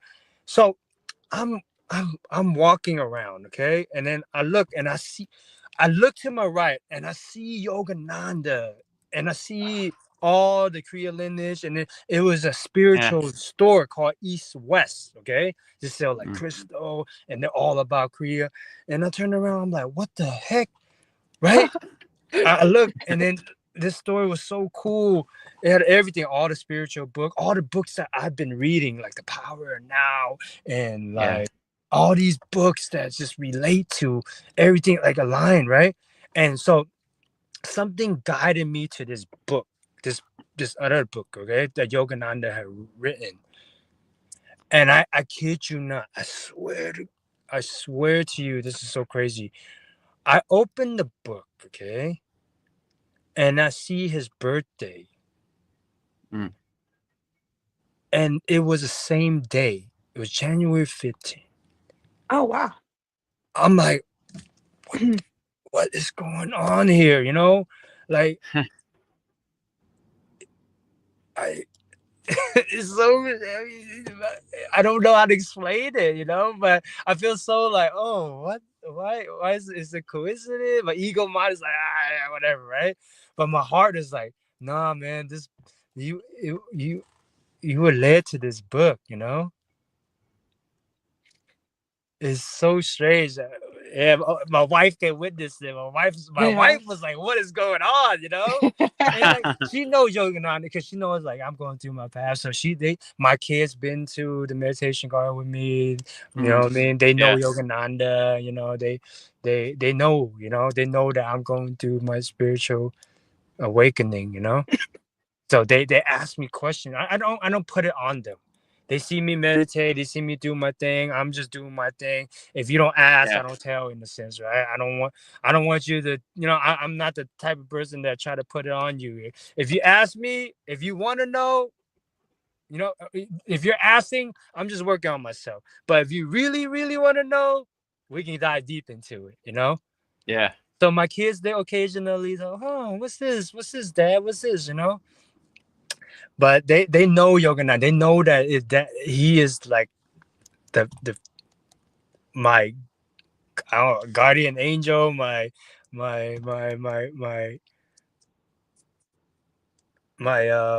what's it called, the Java guru, or what's that name for it, Magan guru, or I don't remember. Anyways, I feel like he's leading me to something, and his words, like his reading is, oh man, his books are so like deep when you read it. It's so like deep, yeah. But that book, yes, changed my life.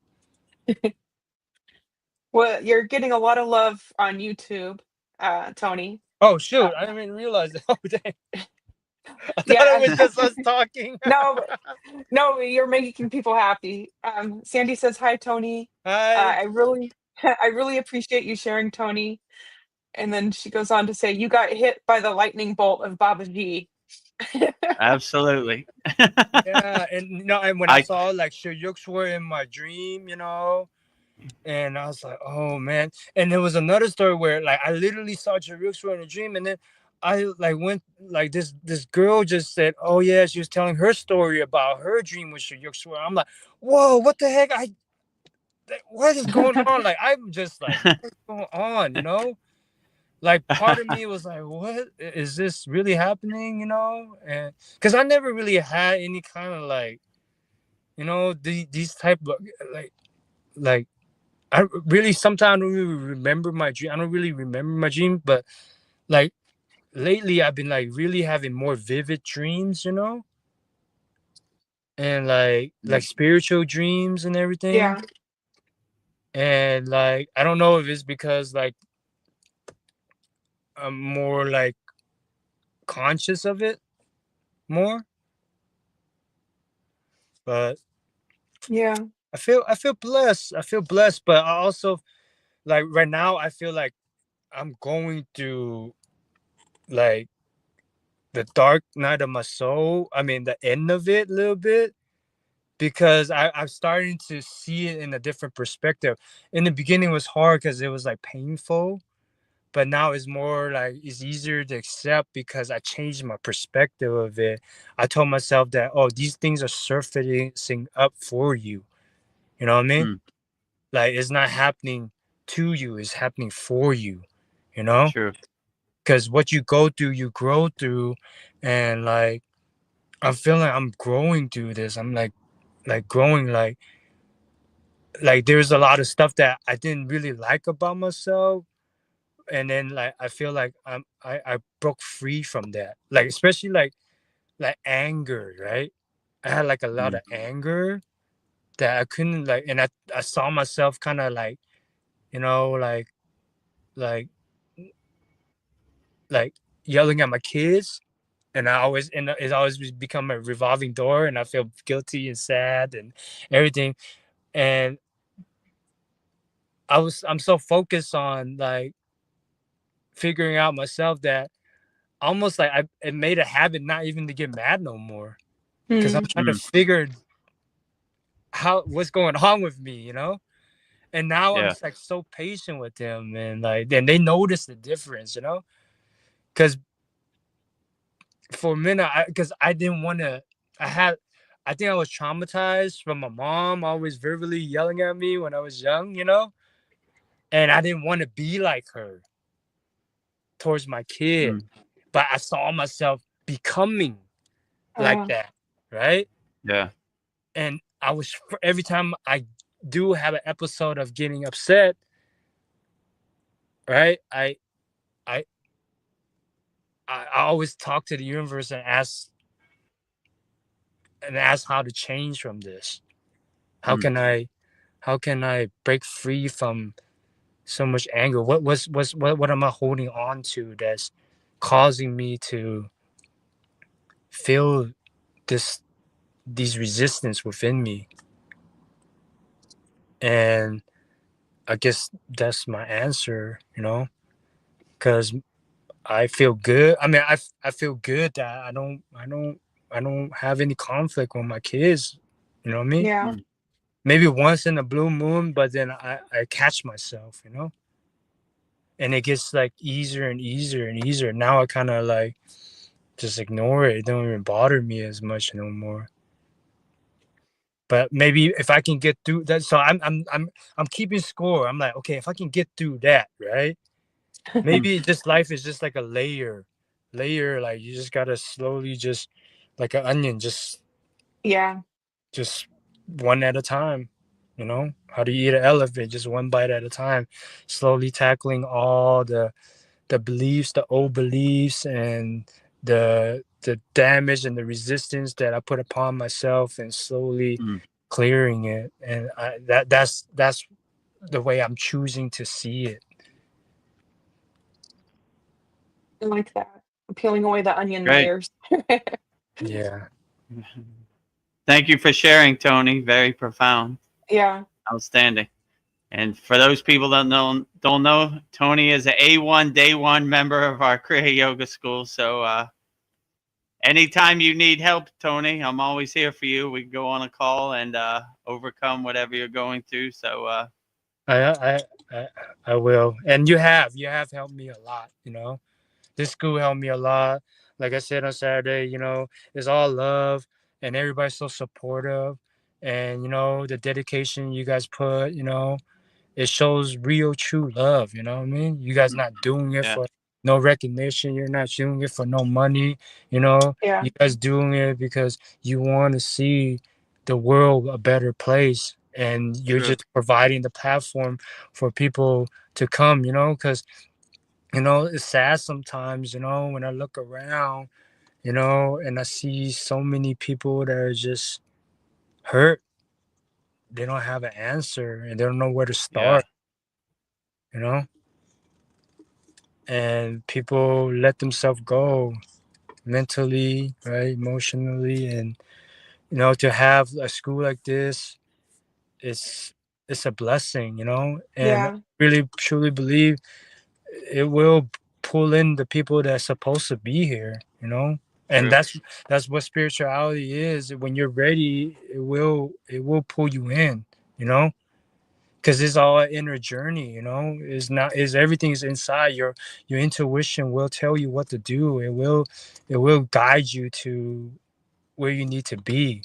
And it guided me to here, you know. I'm so grateful. You guys are like family to me, you know. I look forward to every Saturday whenever I can, and I try to pop in as much as I can. And I'm grateful to see, you know, Veronica helping you out. And you know, you guys do so much. You guys are like, damn, more information than, you know, it's abundance, you know. Yeah. And and all the technique you're teaching is not like, oh, read from the book. You can tell it's like real traditional, you know. Yeah. And I don't know how you remember all these stuff, but it amazes me. And I'm like, I don't know how you remember all these mantras. Yeah, you've got hundreds of them in your head. Yeah. Yeah. And some of them are pretty long too, right? So I don't even know how I remember all those. So, yeah. Vedagurudev is the truth. He's a real one, like, for sure. You know, I know you don't, you know, but I recognize it and I appreciate it. And I know it's by the grace of Baba Ji that you're here, and based on True. Baba Ji, Veronica is here to help you. And it's a Aw. grace that the school is here because of him, you know. And by his grace, I know I'm here because of him. Because I know, because if it wasn't for that video, I wouldn't even be looking at Chad's page. Yeah. Yeah. You know. And it's funny because I just look at it, and at the right time, I Yeah. stumble across this school. I don't know. I don't listen to him on a daily basis. I don't really even subscribe to his video. I just happened that I saw your interview, and I was just like, you know what? This guy really love Baba Ji. Let me see what's up. You know. Yeah. Yeah, I remember you saying, if you love Babaji, I love you. Yeah. Yeah. Yeah, True. and then I just started listening to you. I was like, oh dang, he really spitting some real Yeah. knowledge. Yeah. You know what I mean? Like real, like, oh, okay. From I was Other moves. telling Veronica, like, no way this school would be possible unless I love Kriya Yoga and Babaji wholeheartedly. So Yeah. I remember this saying. It says, if you love what you do, you never work a day of your life. And that Yes. is true of the Kriya Yoga School. I just love Babaji, and I'm like, oh, this Babaji quote here, and this Babaji, and Babaji, Kriya Yoga. So it's not even like work for me. It's like, I love doing this, and I love spreading the word of Babaji in service of Babaji on his mission. So, Yeah. yeah, it wouldn't be possible if I didn't love this wholeheartedly, Kriya Yoga and Babaji, for sure. Nah, you definitely love Babaji for sure. Yeah. He's right And we there. appreciate you Yeah, loving he's always Babaji because behind without you. that love, yeah, without that love, we wouldn't, you know what I mean, have, you know, these classes, you know. And these Saturday classes, they're deep, like for real. Every time we do a meditation, like Yeah. Veronica say, I think this is my favorite one. Like Yeah. I agree with her. I'm like, damn. Yeah. Until the next one. Yeah. That's how deep it is. It's not like, oh, okay, you know, like you're like really bringing our energy up. You're really like opening up something within us, you know. Like it's I don't know how to explain it, but it's definitely very. Yeah, like something's clicking. It's clicking. You kind of want Yeah. more. It becomes like a little Yeah. bit Yeah. more addicting. Like I never felt that before. I want more of Yeah. that. And how Yeah. can I It feels keep that? good. How can I keep that? You know. It's just, but sometimes when the class is over, you're like, dang, freaking back to normal again. You know. Yeah. Yeah. But yeah, that's my my journey, and I'm still on it. Yeah, it's Thank you for amazing you came sharing, on. Joni. That was very profound. Thank you. I appreciate that.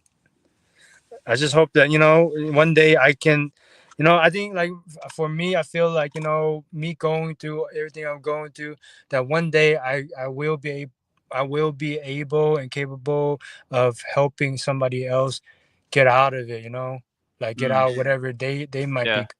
be. And I think that's part of the journey. You have to go through it to maybe one day, you know, help somebody, just like you walked the path and you've been there, you've done that, you felt it, and you're able to share your experience. And that's what yoga is all about. Yoga is all about sharing your experience, you know what I mean? Don't listen to me, True. try it out yourself. And that's the Right. beauty of you, the yoga, you know, like is like try it out, you know. Yeah. And now everything makes sense, like from the asana, right? When your body's loose and it feels good and it releases the toxin, your energy is better, and your better energy, you have better meditation, Yeah. better manifestation, better life. And it just trickles down. It's a science, you know. Kriya is a science. It's not religion. It's not Yeah.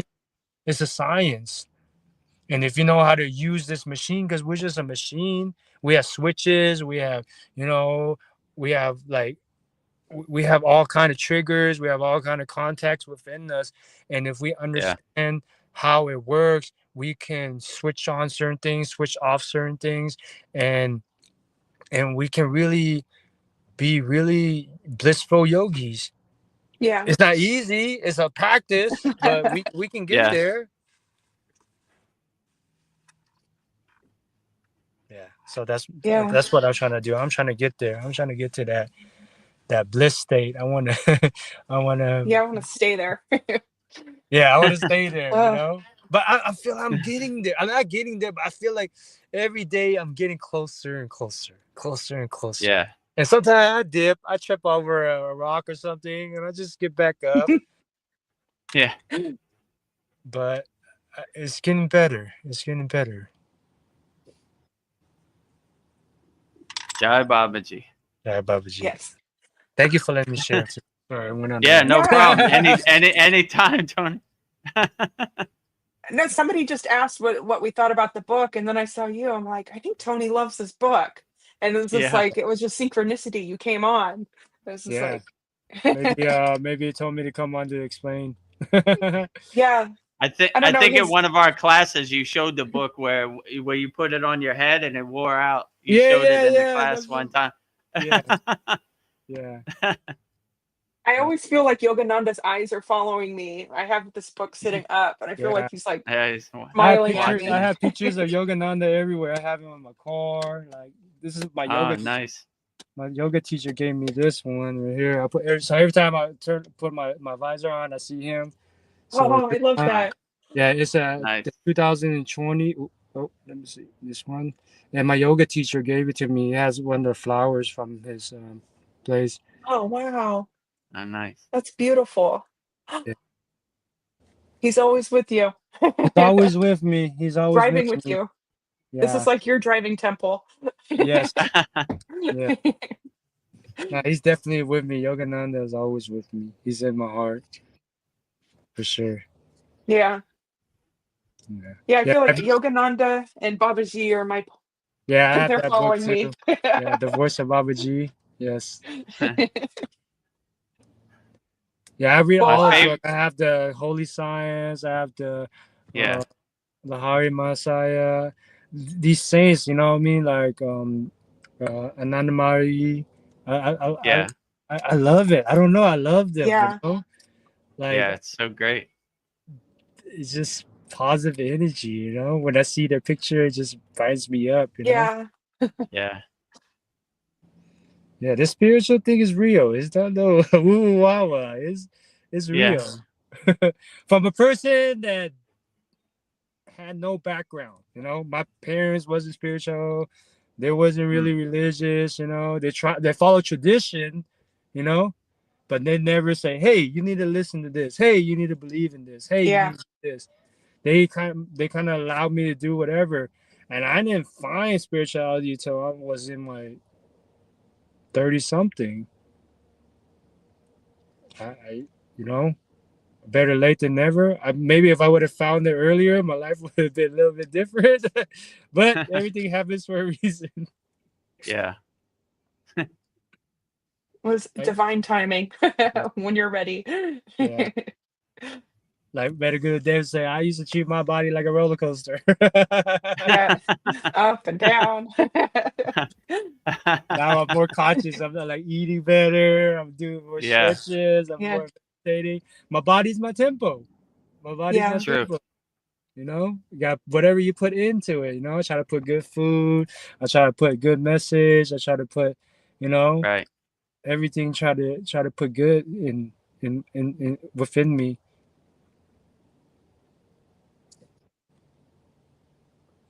But we do still have our challenges, but it gets easier when you're aware of it. Yeah, for sure. Being aware, you're 80% of the way home just by being aware. Most people aren't aware. They take it for granted. But when you're aware that your body is your temple, you try to keep it clean for when Babaji comes to visit, you know? You don't want to have a dirty house when Ascended Master comes and visits you. Yeah, So for always sure. keep it clean and keep your temple aligned. Yeah, for sure. Well, Paul had a comment on that book. He said that that book did inspire me also. Listened to it on YouTube and then bought it. Yeah, Yeah. 95% of the people on the Kriya Yoga path came from Yogananda. So all the glory to Yogananda. I Yeah. mean, he inspired Kriya yogis all around the world, and it's debatable would anybody in the West ever know of yoga if it wasn't for Yogananda. So Yogananda is the greatest, probably one of the greatest Kriya yogis besides Babaji to ever grace the earth, you know? Yeah. And Lahiri Messiah, Yukteswar, I mean, the lineage, the parampara, the blueprint, the breadcrumbs that they laid, what outstanding, you know, work.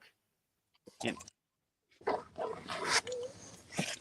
Yeah. Sandy says the universe has been gently guiding her to read it for a few years.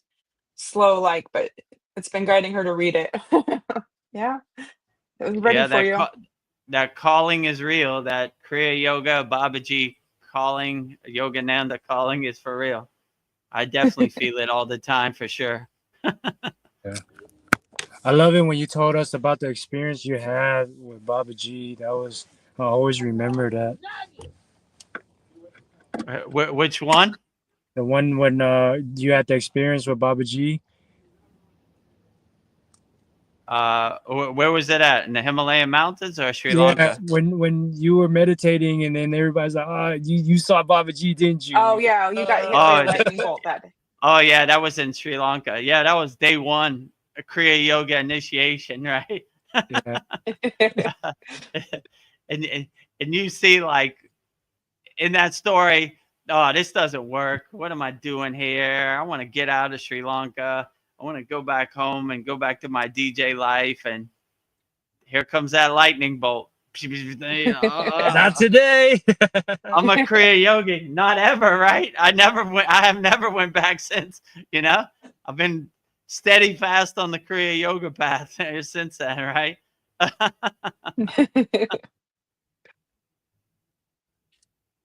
Wow. Oh, so Sandy says beautiful. And then Paul says, it may be time for Vedagurudev to write a book. Just waiting for Babaji to tell you to do it. You need to write Yeah. your book too. That's a good question, you know, because there was talks when Chad was around. He said, I want to write your book. So we were kind of planning that. So when Babaji gives me the divine inspiration, I guess I'll put all my Kriya yoga stories in there, hopefully inspire the next generation. If I could do it, you definitely could do it. So like Tony said, I wasn't born to no lineage or no parampara, or, you know, I have no yogic background. So I like to tell all of our students every week, if I could do it, you could definitely do it. I'm no yogic superhero. I'm no super enlightened being. I just did my inner work. So if you do your inner work, you could definitely be a great yogi. It's for everybody, or yogini. So one day I maybe I will put the pen to the paper when Babaji divinely inspires me and write it all down. Sandy says, I'll buy or one what? for sure. I got one sale from Tony already. For sure, 100%. I need a signature on that though. Yes. I definitely give you a signature. Hopefully in October I can travel to America. We can all meet in person, and I'll Yes. definitely take as many pictures as possible and sign as many stuff as possible, and I want to give go up to Shakti Path in Thailand person. to visit you one day. Yeah, that'd be great. Yes. Also, hopefully all of our students can join us in Thailand. That'd be outstanding. Also, you know. Yes. So yeah, I'm manifesting it every whole Yagna fire. we're putting it out there into the universe, and hopefully the universe fills in the steps and makes it a reality. So Oh, it's already our last here. Yeah. yeah, it's already happening, right? Yeah, So be it. yeah, It is done. It's done.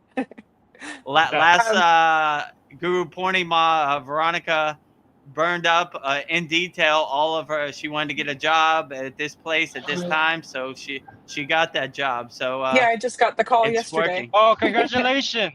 Thank you. Yeah. So our yagna is very powerful in manifesting things. So hopefully it heard the call about this too. It was in there also.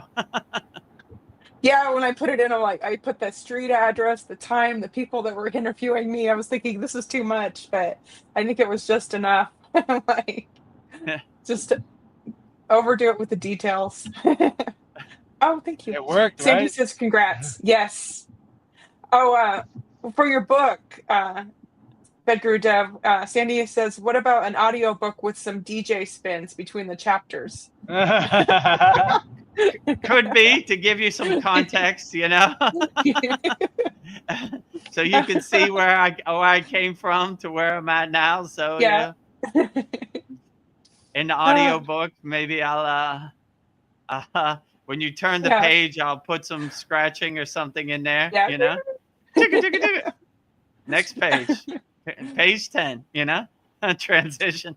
It'd be the best audio book ever. I Hey, guarantee no Vedagurudev, other. Go are you ahead, planning to Tony. come down to come back to America for a little bit soon? Well, right now they're having a contest on School. You know our platform, SKOOL. And if you win, they have a thing called the School Games, and we're in a category called spirituality. So if I get more members to come, they'll give me all of a expense flight to Los Angeles. So, Oh, and that would be in October. Like they'll pay all the food, the hotel, everything. So we're what? really trying to win that. So yeah, that's why I'm talking Yeah. about in October. So it ends September 28th. So if you want to support Vedagurudev, sign up to our school. Yes. They have a Please. thing called MRR, which is monthly recurring revenue. So everybody that comes in, it counts to my growth in monthly recurring revenue. So if we win that, I'll be seeing you in California in October, right? And Okay, I'll I'll be there. also get a school trophy, right? It has like a flame, so I'll get like a trophy. So it'll bring glory to Babaji and all our Kriya Yoga lineage and all the ascended masters. Kriya Yoga is number one. So Oh, and then let's make it happen. Yes. Let's make it happen. Saturday you'll see the trophy right behind me, like all of our Yes. other pictures. So we're trying real hard to get that right now. So We're gonna get it. yeah, we're gonna get it. So if you support the Vedagurudev and the Kriya Yoga Masterclass, you know, and you like what we're saying on this live stream, sign up, KriyaYogaMasterclass.com. You'll be helping yourself. And if you commit to me, I'll commit to you, and you'll get us that win in the school game. So I appreciate all the support out there. Let's make it happen. Let's get it. Let's make it happen. All right. Well, I just stopped by to say hi, guys. I gotta get going. I'll try to stop by every Wednesday if I can. Yes. Even for a short Yeah. time. Thank you. Thank you for Thank you allowing me for to share. stopping by. Okay. Thank you for Bye-bye. everything. Thank you, Take Tony. care, Tony. I love you. Bye. Love you. I won't be here this Love you, weekend because Tony. my kid got a tournament, but I'll be there in the following week. Okay. Sounds great. All right. Okay. Bye-bye. Bye. Have Have a a good great night. night, Tony. Bye. Oh wow. I am so blissed out. That was wonderful. Yeah, that was wonderful, Tony, Yeah. sharing like that. Yeah. I wasn't even. Outstanding. Yeah, that was synchronicity that we were talking about Yogananda, and he came on. That was outstanding. Yeah, I remember he showed in one of the classes his book was wore out because he sleep on it, right? Yeah. But he got Kriya Yoga knowledge by osmosis. His jnana is by osmosis. Yeah, I've heard some people when they're studying, they'll just like sleep on the book to help them study. So yeah, that works. It's a good technique. Actually, let me put my fan up. My fan fell down. Oh. Tony, when you rewatch this, Sandy says that, yay, Tony's awesome. Yes, you are awesome, Tony.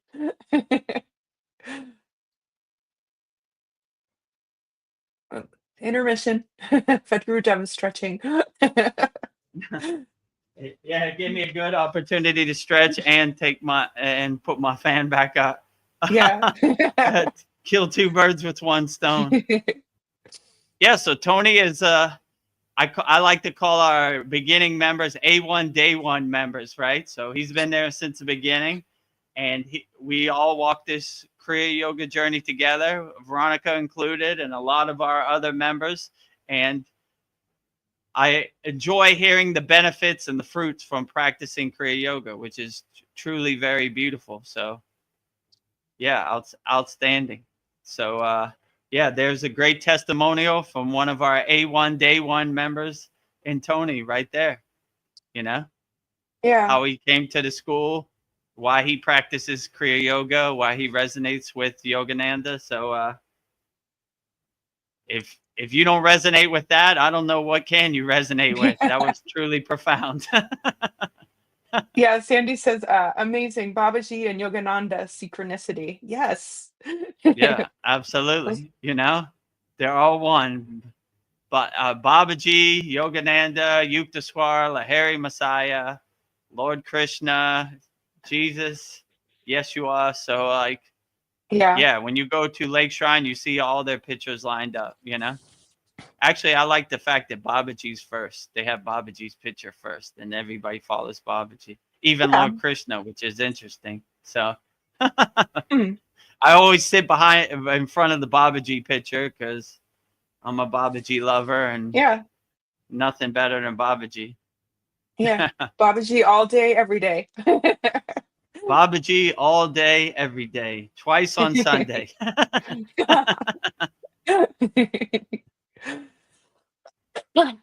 Yeah, How maybe long like have we once been on here? 2 hours and 44 glorious minutes. Oh, great. Yeah, maybe once you have a spiritual awakening, it's like taking the blinders off. You can't I don't know, it's just like you see all the flaws, but you can't unsee it, but at least you can see it now. Like it's like the Yeah. truth comes out. Babaji Oh, fell over yeah, again. he keeps laying back. There's a lot of wind in Thailand today. I don't know why Mataji's unaffected, but Yeah, Babaji, Mataji is unshakable. she's unshakable. That's a good reason to be like Mataji, unshakable always.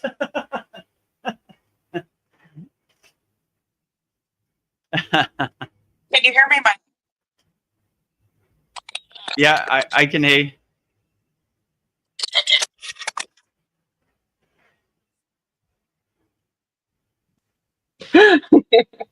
Okay, yeah, I Yeah. can hear you better now. Okay.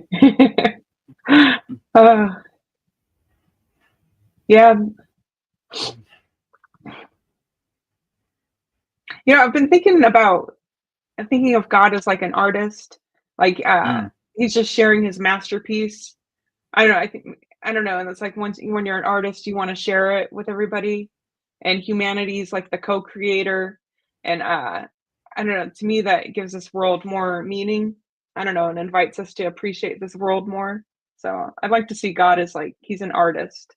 He just wants to share his artwork with everybody, and we're part of his art, co-creating along Yeah, the way. I agree with you. God is the best artist in the history of the universe. So Yeah.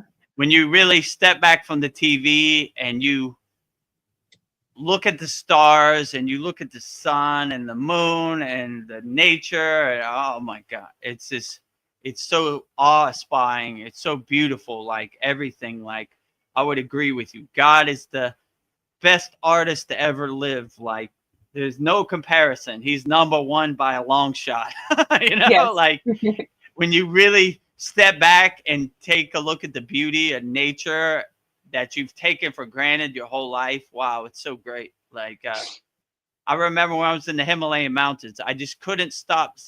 I didn't want to go to sleep because the stars were so beautiful in the sky and they were so awe-inspiring in the Yeah. sky. I was just like, wow, what a light show I got here, what a true blessing this is, where from from my seat in the audience, I was like, wow, I can't believe this is real. Like this is so outstanding, so blissful, so spiritually Yeah. uplifting to see any of this. So yeah, like what I said before, what Paul said, when you raise your awareness, everything just becomes way more profound and dynamic and vivid. Anything you see, it's like, wow, like, wow. I mean, like, I find myself looking at the most insignificant things to other people, but they're just so powerful and so awe-inspiring to me. Yeah. And that's like a byproduct of practicing Kriya Yoga. Like,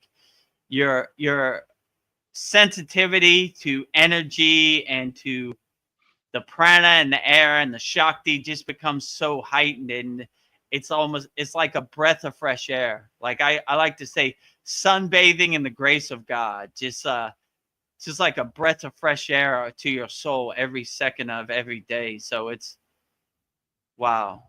Yeah, you're just in Thank you. awe. Thank you, Babaji, for this glorious path of Kriya Yoga, right? So, like I always say, I was lost in the sauce before I got in, before I started practicing Kriya Yoga, but now I was once lost, but now I'm found, right? What's that? Amazing Grace, right? I Yeah, was once lost, but now but I'm now back. I'm fine. I'm back powerful, and I'm never going to give up on this Kriya Yoga path, and I'm going to help as many people as possible and go as far as I can on this Kriya Yoga path. What a glorious path it is. And once you feel bliss, Ananda, you want to share it with everybody. You know, it's not like greedy, like, this is my bliss. I don't want no one else to feel it. I want everybody to be blissed out yogis or yoginis like me and Veronica. So I don't want to say these are my toys and no one can play with it. I want to give my toys to everybody. So with that said, join freekriyayoga.com, kriyayogamasterclass.com. My toys are for everybody. I give them Yes. wholeheartedly. I'm not going to gatekeep them. I'm not going to give you no fluff or no stories. These are the Kriyas. Let's get to work. Pick which ones work best for you. Those are the best Kriyas, right? Whichever resonates with you. And let's get your inner work. Let's raise your consciousness as high as we can. And let's all be blissed out, loving yogis together, you know? Join our Kriya Yoga family. Well, speaking of beautiful creations, Sandy says about Mataji, the divine feminine in her power, experiencing emotions, but not attaching to them. And then the divine masculine, in the meanwhile, is wanting to act. Happy face. I definitely would agree with you. Mataji is cool and calm in the background. Nothing shakes Mataji, No. as you could see. A super windstorm in Thailand, unmovable, you know?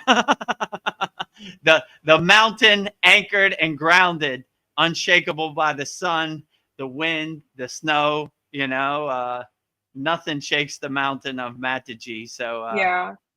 What great divine feminine power Mataji has. Truly outstanding. Yes.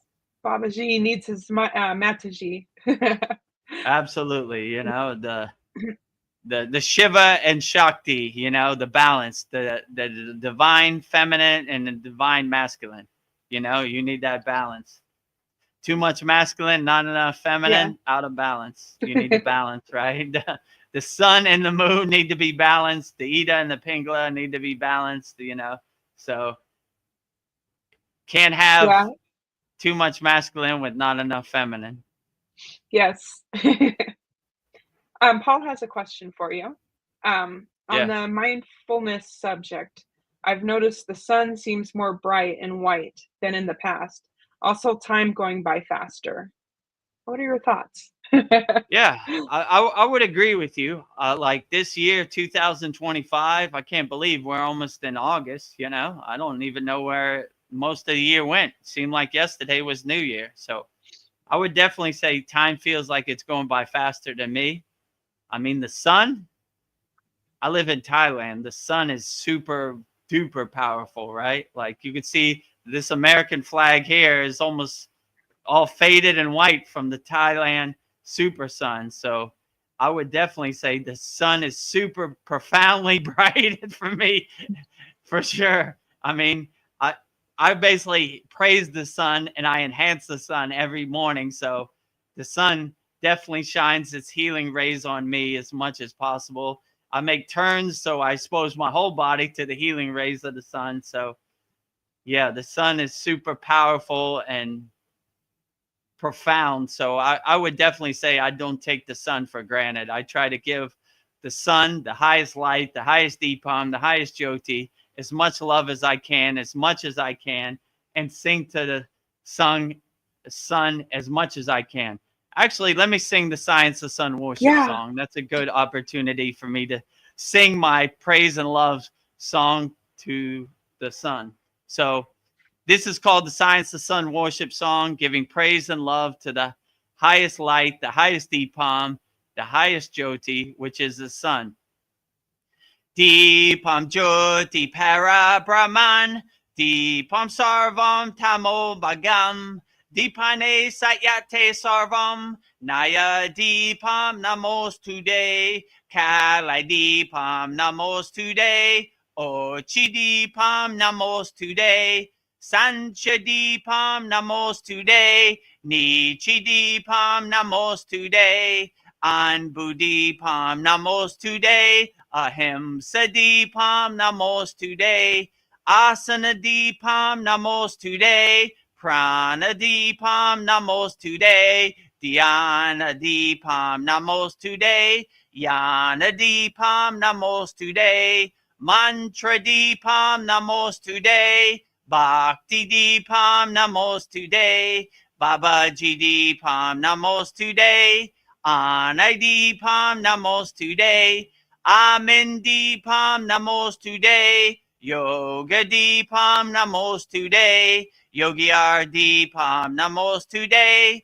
Parinansita Namostude. Tulasi Deepam Namostude. Mangalar Deepam Namostude. Shanti Deepam Namostude.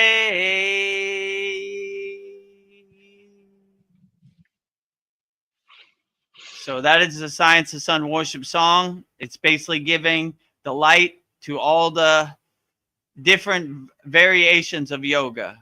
Shanti means peace. So it's like giving the Deepam, which is the light, to peace. Yana is wisdom, giving the light to wisdom. Babaji is giving the light to Babaji. And I is Mataji, giving the light to Mataji.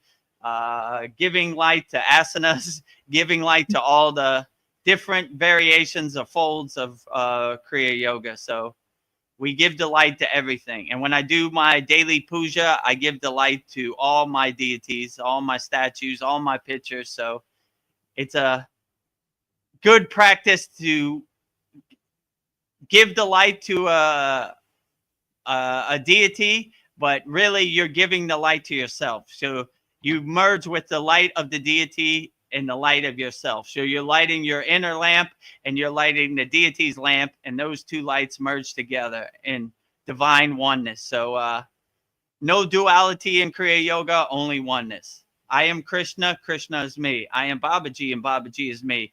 I am Mataji, and Mataji is me. I am Lakshmi, Lakshmi is me. So the divine union merging and becoming one with the light. So I like this song too, because it's giving praise to the sun, but I am the sun. So every practice I do in Kriya Yoga, it becomes a sun worship, because I am merging with the highest light, the highest Deepam, the highest Jyoti, which is the sun. So what's more beautiful than that?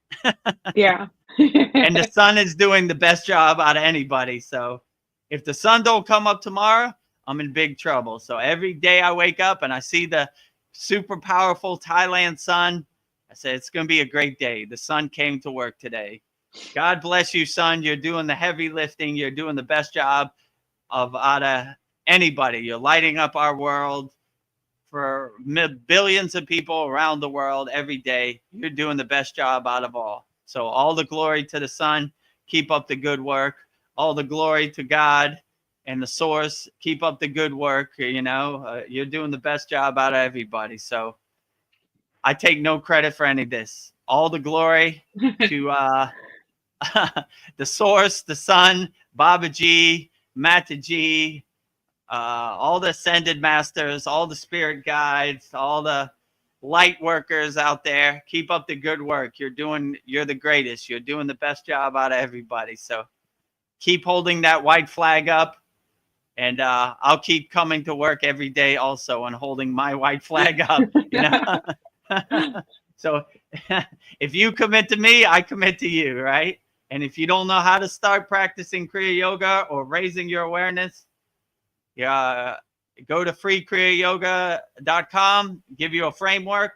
And when you're ready to upgrade and get the more advanced techniques, go to kriyayogamasterclass.com. I hope you keep coming to work. I'm coming to work, to my last breath, right? As long as you keep coming, I'll keep being here.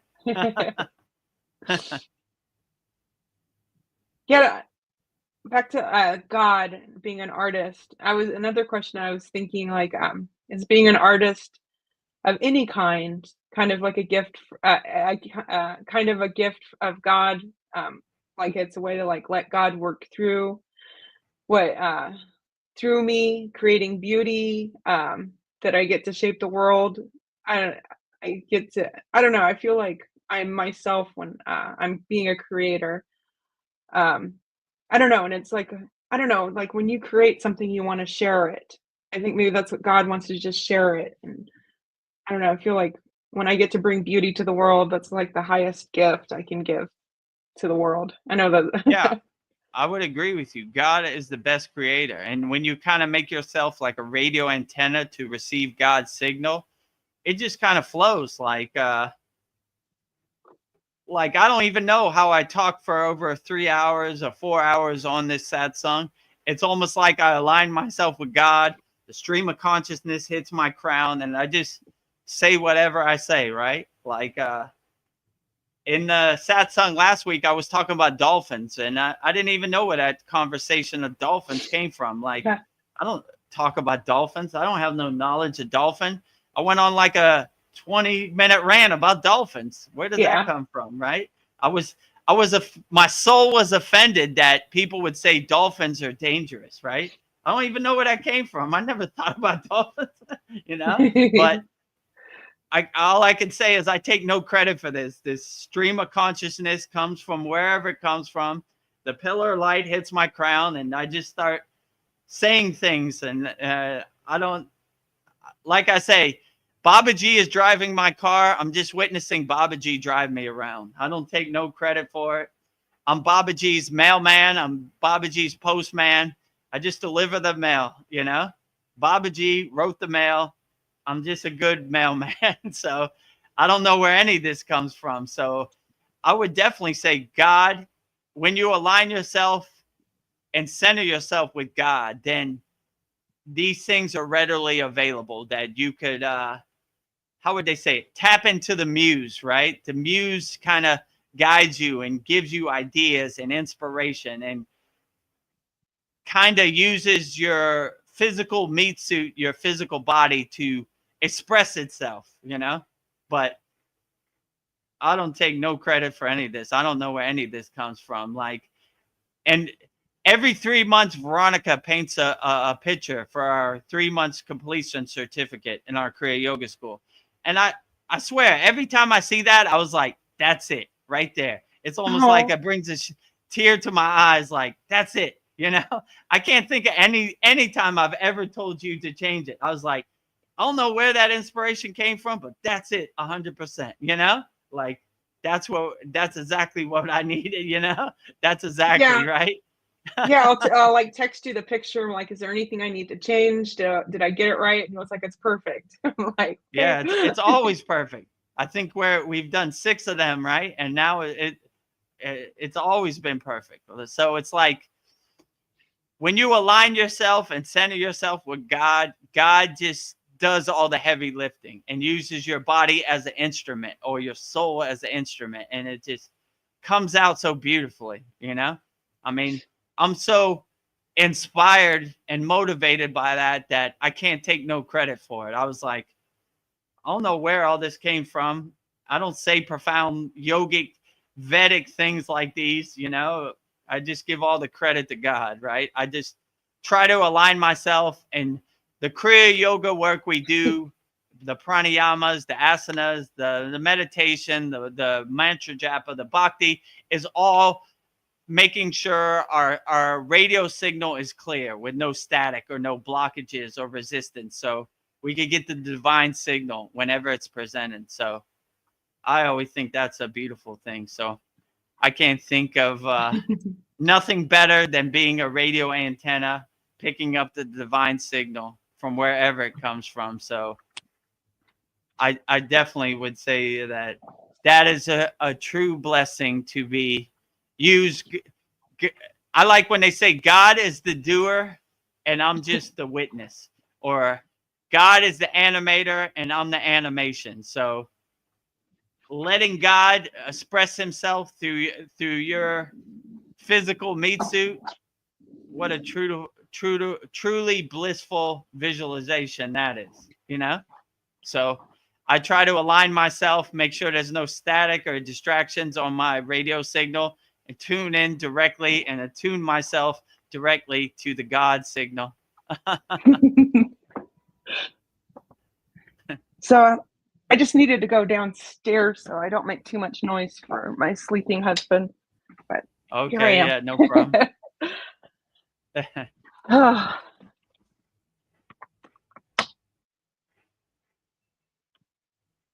So my next question? Oh, yeah, Mariana had some comments. She says, I visited a museum today, particularly the Orca gallery room. Oh, that sounds cool. Nice. And then she says, I touched an actual real-size orca model. It was bigger than the great white. Watched a short presentations on movies, listened to their real sound tapes. What synchronicity. Ooh, that sounds cool. Yeah, outstanding. Like these dolphins, these orcas, these whales, they're highly enlightened water beings. And like our body is 80% or probably more water, right? So that's why I always say talk nice to the water in your body. But these are water beings that live in the water. So their awareness, their frequency is, their vibration is totally heightened. Their sonar and everything. What a beautiful, majestic creature that is, you know, like, wow, you know, like, when I was talking about dolphins last week, I just kind of almost got a tear in my eyes. Like, who would say that is dangerous? They're out of their mind. Weird. That's the most beautiful thing I've ever thought of, right? I'm getting choked up just thinking about a dolphin. How majestic and beautiful, and how smoky, silky, clean their skin is and everything, and they live in the water, so they're highly evolved light water beings. So yeah, I love them all. I never really thought about it till last week, but I love dolphins, whales, orcas, any water beings. Pretty majestic to me, you know? Yeah. Right? They're living it, right? They're not talking. Their whole atmosphere, their whole environment is water. So they would definitely be highly enlightened, you know?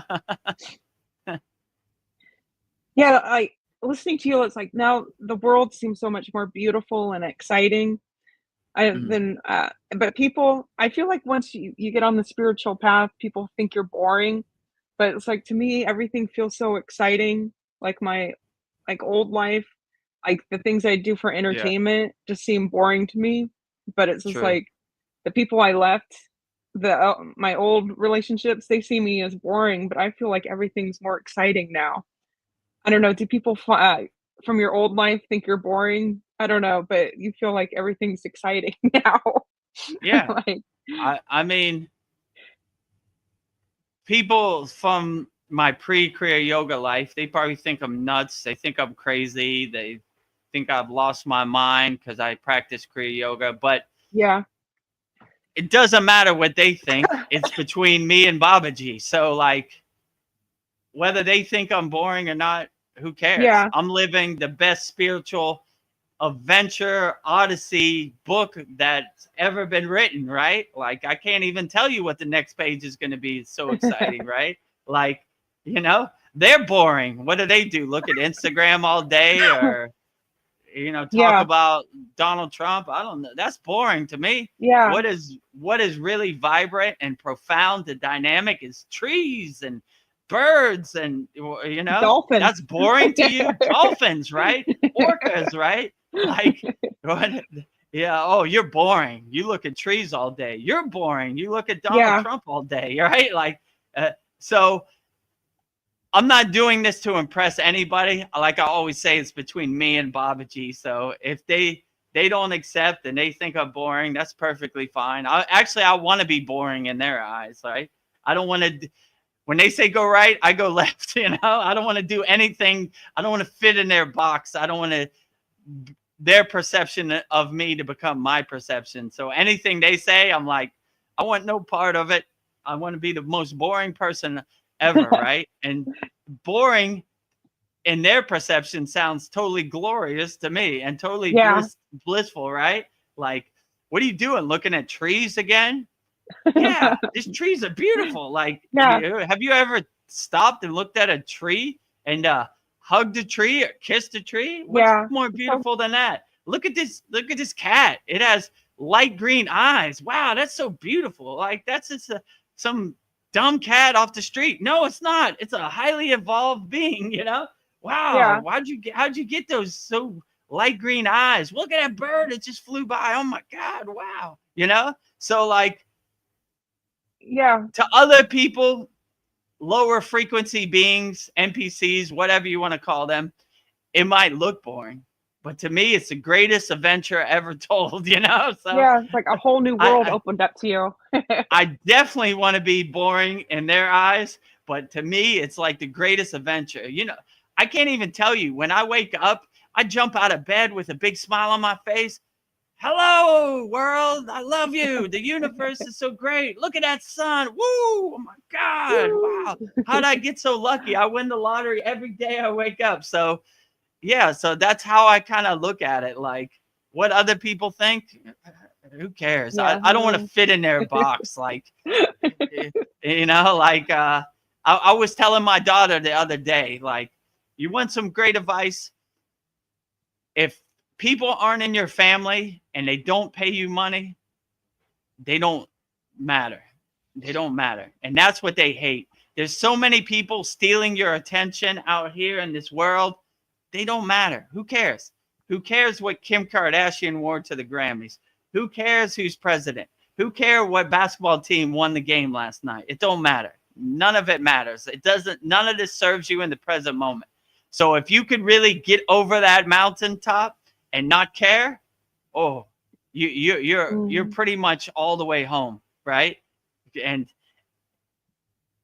everybody wants you to do what they want, but if you do what you want, you'll have freedom, you'll be liberated, you'll achieve moksha, which is the goal of all Kriya yogis, to be liberated, right? Most of these people, they're in love with the cage that enslaves them, right? If you're a bird in a cage and you open the door, they don't want to leave. They love that cage. They want to be enslaved. They want the government to tell them what they should do. They want people to come and save them, you know? Save yourself. Don't wait for nobody, right? Yeah. You know? If you open the bird cage door to me, I'm flying out. I'm flying as close to the sun as I can. I'm flying all over. I'm trying to get as much wind and sun on my body. I remember there was a book I read right when I got on the path of Kriya Yoga. It was about the seagull, and it was called Jonathan Living Seagull, right? And the other seagulls hated this seagull because he wanted to just fly and be free. They were like, why don't you want to be on this landfill and eat this trash? And he didn't want to, and they hated him for it, right? They were always making up stories. You can't fly too close to the sun, you're gonna die. Or you got to eat this trash here. You can't not eat trash. We're seagulls. We eat trash. So I like that perspective. Be a free bird. Feel the sun on your face. Feel the wind on your face. Don't listen to anything these people say. Anything, right? If it don't serve you in the present moment. So do what serves you in the present moment, right? Don't attach that to their narrative. Don't let their God become your God. Don't let their narrative become your narrative. Don't let their story become your story. Make your own story and make it the most blissful odyssey adventure in the history of the universe, right? better than Tom Sawyer or Forrest Gump or whoever these great storytellers are. Moby Dick and these good these good novels, the Bible, everything. So like be the best person you can, and don't attach to nobody else's narrative, and wake up happy and see God as the greatest artist of all time. musical artists, painting artists, visual artists. God is the best artist to ever live, right? So if I could give an art prize, I'd give it straight to God, because God makes the best art of all. Yeah. God is the best artist. God is the most outstanding artist in the history of the universe, right? Keep up the good work, God. Well, that sounds beautiful, exciting, opposite of boring. No boring over here. I mean, Well, Mariana, at the gallery she was at, for Native Americans, orcas are sacred. They even carve wooden orca masks and use it during dance ceremonies. Beautiful. yeah, well, I would say the Native Americans definitely know what they're talking about. So if they make masks of orcas and they worship orcas, I would say they're definitely on to something. I will follow suit and I will worship orcas too, because the Native Americans, they have a highly evolved tradition, and I would definitely follow whatever they're doing. So if they say orcas are great, then they are absolutely great, because they come from a highly evolved spiritual tradition, in my intuition, than Native American Indians or the Canadian Indians. I remember in Canada, when I went to Canada, I saw that they said the Indians are called First People. So I like that concept, that they put their indigenous people, native people to Canada first, right? Nice. You're number one. You're first, right? First people, right? You started this, so we give all the glory to you. I was like, I wish America could be more like Canada in that sense, right? Like, these highly evolved Indians are outstanding people, right? We should give them whatever they want. It's their land. We just hijacked it, So all the glory to Indian people. Like, look what we do to our Native American people. We give them casinos. We give them It's cigarettes. such an insult. Like try to get them drunk off alcohol. Like, what an insult to such highly involved light beings, these Indians, these American people, Native American people, the first people, right? I'm gonna start calling them first people, because I'm doing them a justice. They were even here before America, right? They're first. Day one, boots on the ground. All the respect to India, and I mean, it's terrible what the people did to the Indians. Give them some piece of desert land and put some junk casino on their land. They should be living in the biggest mansion and doing whatever they want with their money. The Indian indigenous people, the first people, they're the greatest of all time. So much love to all the Indians out there. I apologize for all these lower frequency beings and what they did to you. It's unfair, and I'm sorry. I had nothing to do with it, but I apologize on behalf of all the evil lower frequency beings who held up the same flag as me and hurt our highly involved indigenous people, our first people. So, I used to, there was a sign when I was younger, I used to see on a billboard, and it was like an Indian shedding a tear. And I forgot what he said, like, take care of the land or something, right? Like, he was crying about something, and that always struck a nerve with me. I was like, leave those Indians alone. They're the greatest. They're not even Indians. India's come from India, right? So I'll just call them first people, right? I mean, we hijacked it. We gave them a name that doesn't even represent them, right? Like, you're Indians, right? Indians are from India, not from North America. I don't know.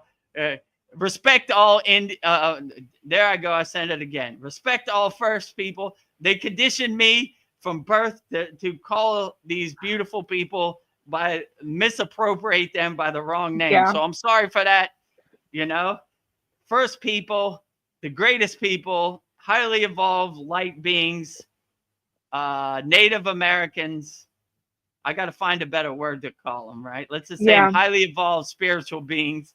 You know, if you see them, give as much love as you can because they've been through a lot. So I apologize on behalf of the United States of America. Yeah. Sorry, these bad people did this to you, but I just want to tell all Native American people, first people out there, I love you wholeheartedly. Keep up the good work. You're doing the greatest job. I'm sorry that, you know, your land was stolen and you were treated unfairly, you know, and we got much love for you over here at the Yeah. Kriya Yoga School and Vedagurudev. So keep up the good work. If you're a Native American and you want to practice Kriya Yoga, send me a message. I'll give you free membership as a thank you for everything you've done. Oh. So we've got some comments. Sandy says all the animal guides have so much medicine to share. Yeah. And then Mariana says, yeah, First Nations. First Nation, yeah. I like that. That sounds a way better name than, you know, they're calling Native American people from it's like the biggest slap in the face from somewhere they're not even from. So yeah, I don't know. All respect to First Nation people. I like that Canadians call them first, like number one, right? We respect all of our Native people. So yeah, much respect to all First Nation people out there. So yeah, Sandy concurs. She says, yes, so much respect for the First Nations. And then Sandy also says, grateful to the First Nations for carrying the knowledge and guidance of Mother Earth and Father Sky. Aw, yes. yeah, absolutely. No matter how much they broke or tried to break the First Nation, they still carry their lineage, their parampara, their spiritual traditions into 2025. So that's a good pointer and a good reference for you also, right? No matter how much junk they throw at you, the First Nation could overcome, you could overcome, right? So don't let them get you down. Don't let them get you depressed. Don't let them get you addicted to their painkillers or their, what they call it, fire water, right? Their alcohol, their, you know, their cigarettes or whatever. Respect your tradition, enhance your tradition, carry on your tradition, never give up, don't ever stop. You have a beautiful spiritual tradition. All First Nation people, keep up the good work. You're doing a great job. You know, we're cheering for you. We're pulling for you here at the Kriya Yoga School. Keep up the good work. You have a beautiful parampara, a beautiful lineage, a beautiful spiritual tradition. Keep up the good work. All First Nation people out there. Sandy says, one of my guides is the great white eagle, loving father energy. He has helped me learn so much about the gifts and medicines of Mother Earth. Beautiful. True. Yeah, animals are our greatest teachers. They're highly evolved, vibrational, spiritual beings for sure. Animals, right? Yeah. And if you look at an animal, you see they're not concerned with what Kim Kardashian's going to wear to the Grammys or what football team won.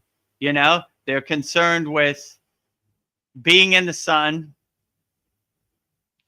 being in a meditative state 24 hours a day, waking up happy, going to sleep happy, you know, eating your food and doing your business and living a blissful life, right? Not attached to nothing, right? If a tree falls in the woods, did it really fall? Animals don't care about the C word. Animals don't care about the president.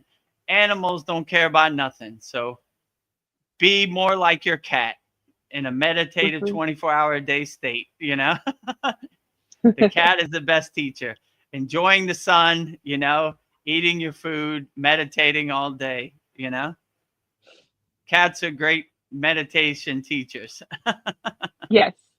Not attached to any distractions or any narrative or any psyops or on and on and on and on and on and on and on and on, you know? So Yeah. just living in the present moment, being the most highly evolved being they could be. So I aspire to be like a cat, you know? Me Just too. enjoying life. Cats don't pay bills. Cats don't worry about paying the internet. Cats don't worry about nothing. Enjoying the sun, being a pure soul, just being happy 24 hours a day, giving good vibrations. So I want to be like a cat. I'm tired of this physical meat suit. I'm going back to 0, 0, 0, you know? Yes. Where I could be a pure soul like a cat or like a newborn baby, playing, enjoying the sun, being happy, blissed out, no distractions, no cares in the world, no bills, none of this junk, you know, just being happy, realizing my true inner self, self-realization, God realization, samadhi, right? Yes. Living in a state of samadhi 24 hours a day. Be like your cat. Yes. Sandy says, cats are my homies. Cats are. Cats And are then my homies too. cat emojis everywhere. Cat emojis with hearts. Yeah, my cats love to listen to these sat songs. They're just chilling. Outstanding. Well, Mr. or Mrs. Cat, Yeah. I try to give you some inspirational, vibrational sound syllables that uplift you and make you feel better. So I always like when I have an audience of cats or squirrels or butterflies. That's a good confirmation for me. Like I'm saying the right things. I'm vibrating in the right way. I'm attracting an audience of higher vibrational sentinel beings. So that always brings a good smile to my face. That's always how I know I'm going the right direction. Now, if Yeah. if Animals. I have a black cloud over my head, maybe I need to pivot and change course. But if I'm attracting animals by the words that are coming out my mouth, going the right way, a step in the right direction.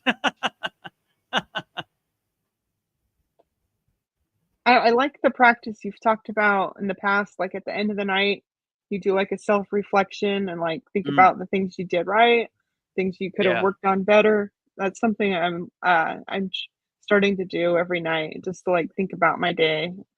So I think that's a good. It's very helpful to be go in your bathroom, look in the mirror, and self-observe yourself. You know, okay, I like what I did today. I could tomorrow's a new day. I'm going to do it better. And what you do, you don't attach to it too. You kind of say, well, it's water under the bridge. Tomorrow's a new day. I'm going to try to be 1% better than I was today, right? And learn from my mistakes. I'm not going to do that today. It didn't really work out the way I planned it. So I'm going to adjust, pivot, change course. I always like to say I'm not married to my ideas, right? I'm a free-flowing Kriya yogi, right? If I'm doing a Kriya and it doesn't make me feel good and it's painful, I'm going to adjust. I'm going to modify it, or I'm going to just go into another Kriya, right? So anything you do in this world, you try to do in a relaxed, comfortable state. So no yogi is perfect. I like when Patanjali says the path to God is not a straight line, it's a zigzag. All yogis fall off the path. It happens. Dust yourself off, get back on the path, and keep walking. Tomorrow's a new day. I remember one day my guru told me something funny. He said, you know, Vedagurudev, some days you got to call it a day. I said, Baba, the whole day? He said, the whole day. You run into one of those days. take a shower and go back to bed. Today is not the day.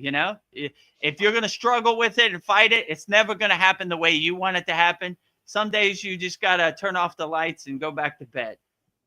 I said, okay, Bob, but the whole day? What about like a half a day? He said, the whole day. It's going to happen. It happens to all yogis or yoginis. When that day comes, you know what to do. Take a shower, go back to bed. Some days aren't going to work out the way you want it to happen. So don't fight it. Don't try to struggle with it. Just go back to bed.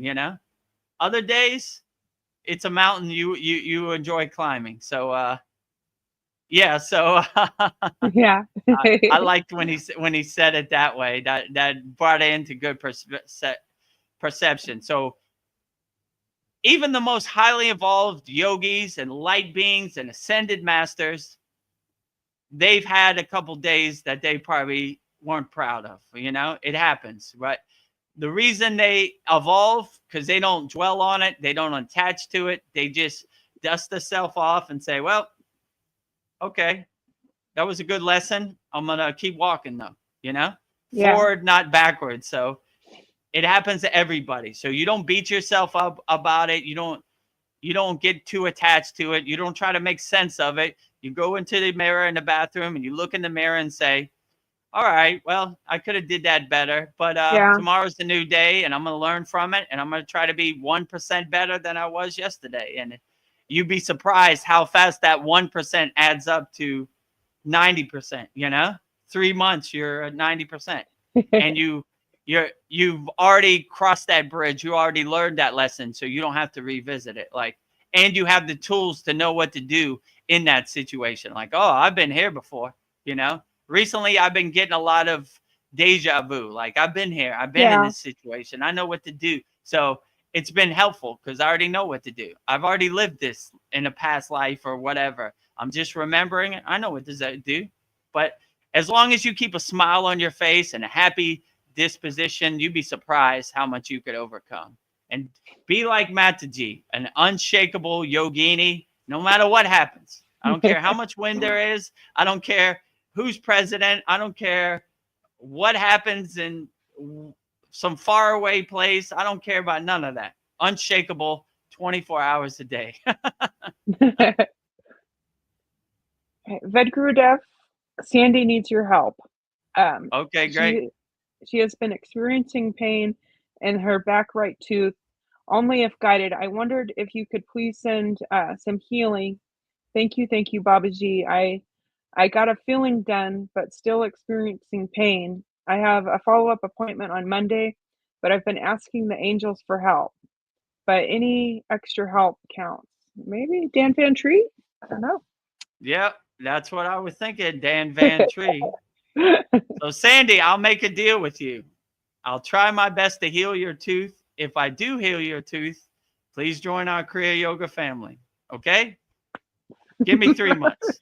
Okay? We'll make a deal, right?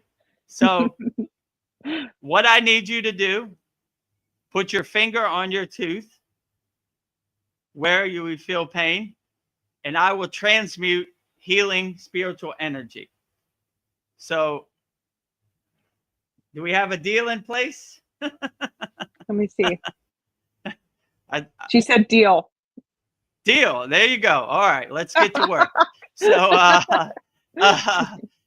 put your index finger on your tooth, in your mouth or by your mouth, wherever it feels pain, right? So this healing mantra I'm going to say is a Shakti mantra. Dan Van Tree is the incarnation of Vishnu, and he is the medicine man, and he is the healer. So when my daughter got spinal surgery, I said this a lot, and this has healed a lot of our members. And in our Kriya Yoga school, before we start our class, we say this mantra, healing all of our Kriya Yoga school members, friends, family, loved ones, everywhere, right? So put your finger on your tooth, and I will say it 3 times. And I will transmute Shakti energy through Shakti path to your tooth, healing it. Om Mara Mara Thailanaya Hi Vaitish Varam Kovil Dan Van Tree Poetry. Om Mara Mara Thailanaya Hi Vaitish Varam Kovil Dan Van Tree Poetry. Om Mara Thailanaya Hi Vaitish Varam Kovil Dan Van Tree Poetry.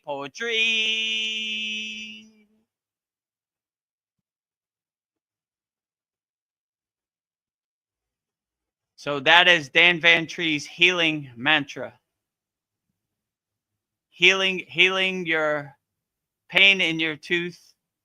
Hopefully it no longer serves you, you know, and if you feel tooth pain, anytime you feel it come on, put your finger, like put it on your cheek.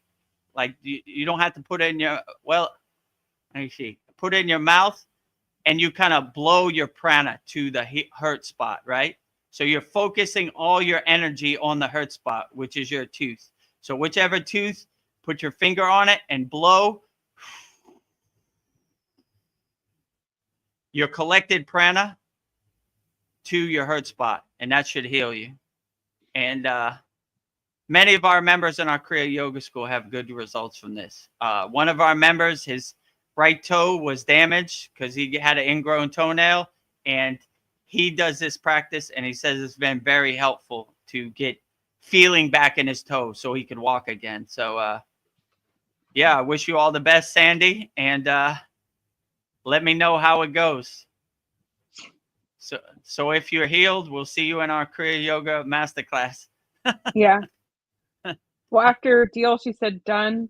And then Sandy also says, I've never worked with Vishnu. Thank you, Babaji.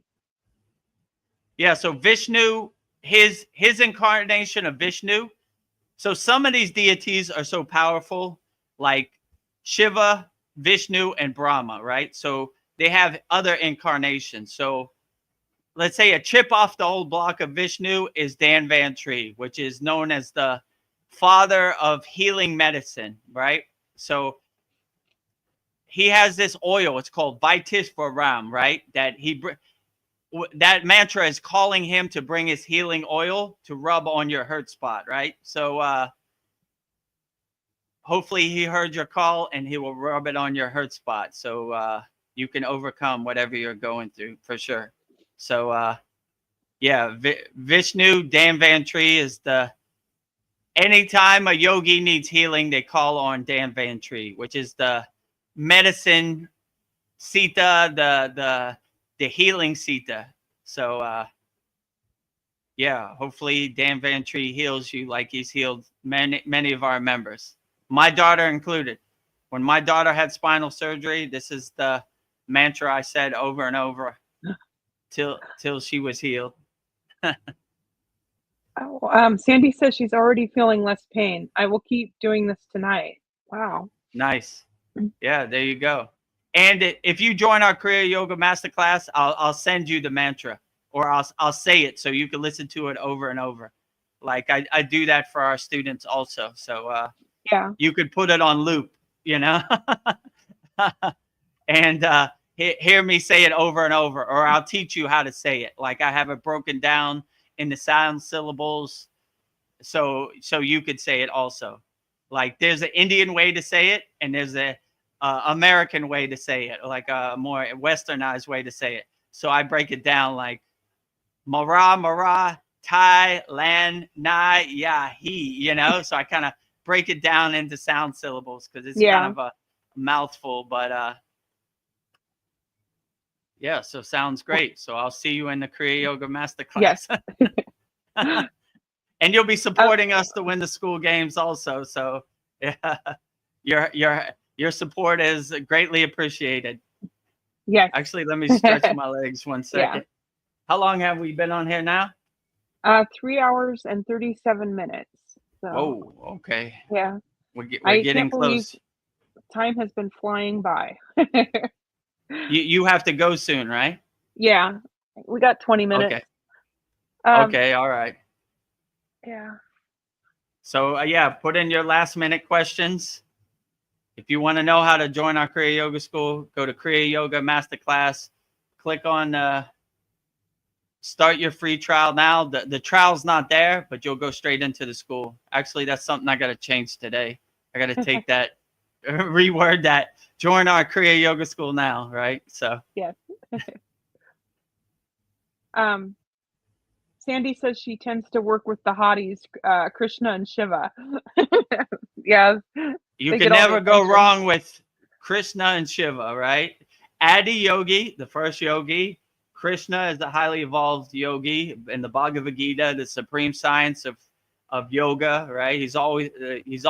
That's why I love the Bhagavad Gita. He's talking about yoga, right? Like Arjuna is asking Krishna, like, how do I get to this state, or how do I get to? And he's always like, detachment, yoga, right? Practice yoga, but he doesn't go into detail how to do it. So we show you how to do it in our Kriya Yoga School. But yeah, you can never go wrong with the highest of them all, Lord Shiva. Lord Krishna is outstanding also. I love them all, right? Yeah, and then Raven, Sandy was talking about the Raven is always present in absentia, distant healing. So thank you, Raven Spirit. Good. Yeah, definitely healing. Raven Spirit, Crow Spirit. I mean, they highly respect crows in India, right? Like they feel like it's bringing healing divine energy to them. So like, yeah, ravens, crows, birds, all highly evolved light beings, I would definitely say. Higher vibrational beings. So yeah, definitely. Like anytime you see a raven, welcome it for tea, right? It's probably not going to have tea, but just send positive energy back to the raven, and it will send you positive energy back, right? Sharing of energy. Yeah. So anytime I see an animal and I feel their energy, I send them healing energy also, and they send their energy back, and we have one fire is a fire, but two fires is a big fire. So we create a collective fire together, animals and humans, which is a beautiful visualization also. So let me think. How do you recognize past life connections? So it feels like this unspoken bond. Like it's sometimes it feels like karma that's unfinished. I need to take care of, or like I need to heal from a soul lessons, or maybe it's a deep love for each other. That I don't know. I feel like my heart will tell me it's like a deep feeling of familiarity with some people, and I feel like unexplained emotions, and sometimes I'll have like reoccurring dreams with people that's like kind of telling me that that's how I know you. So I don't know, what is my question? I don't know, like I don't know how we recognize people from, I don't know, some people just seem really familiar to us. Like, yeah, you just feel like this person is in your soul group from past incarnations or many incarnations. You feel totally aligned and one with this person. Like you feel like this person can finish your sentence, right? Like it's like a total alignment. Like you feel like you've known this person forever, and they're part of your many incarnation soul family, right? They're part of your soul group, your soul family. Like and it's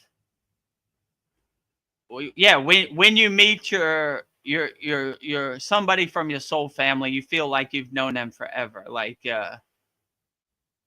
it was meant to be. Like you've been looking for them for so long, and they've been looking for you, and when you meet, it's like a match made in heaven, right? Like it's like I said, one fire is one fire, two fires is a super fire or a big fire, you know? So when those two fires merge into one light, super light. So like you just know, you have that inner feeling. You feel their energy and they feel your energy, and you feel like you've known this person forever, and it just feels like it was meant to be, you know, like, and you don't want that feeling to ever dissipate. So you always want to be around this person, and you always enjoy sharing their energy, and you enjoy their company. So like, it was meant to be, you know? So if you find somebody from your past soul group or from a past incarnation, never let them go, you know? Never. Yeah. It's so hard to find. Just never give up on them. No matter what they say, don't get mad about it. Just let it go, because it's far and few between to find these people, you know? Like Yes. actually, if you know where they're hiding out, let me know. I want to go visit them. Yeah. Even Vedagurudev needs some help, you know? Not too many in my soul family around here. Well, Sandy says, "Hey, soul family." So, Hey, soul family. I'm never letting any of you guys go. I'm never letting you go either, Sandy. Yeah, I think people are getting tired. Ooh, here's a good question. What is the value of fulfilling desire? It seems like we're taught that desire is the enemy, but I don't think denying something works. What if you satisfy it so you can move on in a healthy way? Like that itch, it's just going to drive you crazy if you suppress Yeah. it. In yoga, they call it exhausting your desire. So there's a good story, an autobiography of a yogi. Lahiri Messiah said, "It's been my desire to live in a golden palace or see a golden palace." And Babaji manifested that golden palace into physical reality. And once he said, "Is your desire exhausted?" the golden palace disappeared. So I wouldn't be attached to the desire. If you need to exhaust that desire, like Lahiri Messiah, whatever that desire is, just exhaust it as long as it doesn't harm you or anybody else, and let it go, you know? Okay, been there, done that, you know, it's gone, you know? I already know what that desire feels like. I've exhausted it. I've let it go, you know? Lahiri Messiah saw the golden palace. That desire he no longer has. He's been there, done that. He's let it go, right? Yeah. So I always like that when Babaji said, "Is your desire exhausted?" Right? Like, that's what we do in Kriya Yoga. We exhaust the desires, you know? It's okay to exhaust the desire, but not attach yourself to the desire, or not try to prolong the desire, you know? We did it. It happened. It's exhausted. It's smoke in the sky, you know? It's water under the bridge. It's clouds passing in the sky. So it's gone. I don't have to worry about that desire. Been there, done that. That's like somebody saying, "Do you ever desire to be a DJ again?" I did it. I did it as best as I can. I exhausted that desire. Water under the bridge, clouds passing into the sky, right? I'm not trying to beat a dead horse or hold on to that desire. It's run its course. The wave has already dissipated, you know? I rode the wave as long as I could. When the wave ran out, there it was. I don't try to make the wave come back. I let it go. That was a good wave. Thank you for that. I've exhausted that desire. Safe travels, my friend. You know, same thing. So the main way you suffer is you hold on to the desire too long, right? You never want the desire to finish. And some of these desires, they run their course. They are meant to be exhausted. So you will never suffer if you enjoy the desire and let it go, you know? But if you try to hold on to it, like, "No, don't go away, I need you," you know, then you're going to suffer, you know? If you just see it like clouds passing in the sky or water under the bridge, then you've exhausted that desire. Lahiri Messiah didn't tell Babaji to bring the golden palace back. He said, my desire is exhausted. No need to ever see a golden palace no more. Yeah. finished, right? So you can move on. You don't have to worry about that. Most people suffer because they want to relive that desire over and over, and it never's going to happen the same way, So I saw on the internet that people get addicted to drugs because they're always looking for that first high, right? If you experience that one time and exhausted it, you would never be looking to regain that. You've exhausted it. The golden palace is gone, disappeared. I enjoyed it for a while I was here. I'm not trying to enjoy it no more. I have the visualization stored in my memory forever anyway, So if I close my eyes, I could go back to there if I want, but just with no desire, right? I already know what it is. I've experienced it. I've lived it. So it's no need. I've exhausted it, right? Yeah. And it'll never be as good as your first experience. You can't. Yeah, exactly. So you're just beating a dead horse. Like it's never going to be the same, right? So let it go, exhaust it, right? Enjoy it for the time it's here. And when it passes, let it pass. Don't try to hold on to it, just let it go, let it pass. And this lesson in my life has proved to be very beneficial because I try to be a detached yogi and not attached to anything, like go with the flow. Like, okay, that's what you're going to do. And when you go with the flow, you can't be mad because you have no expectations. So you're just like, all right, I exhaust that desires. Go ahead, go about your way.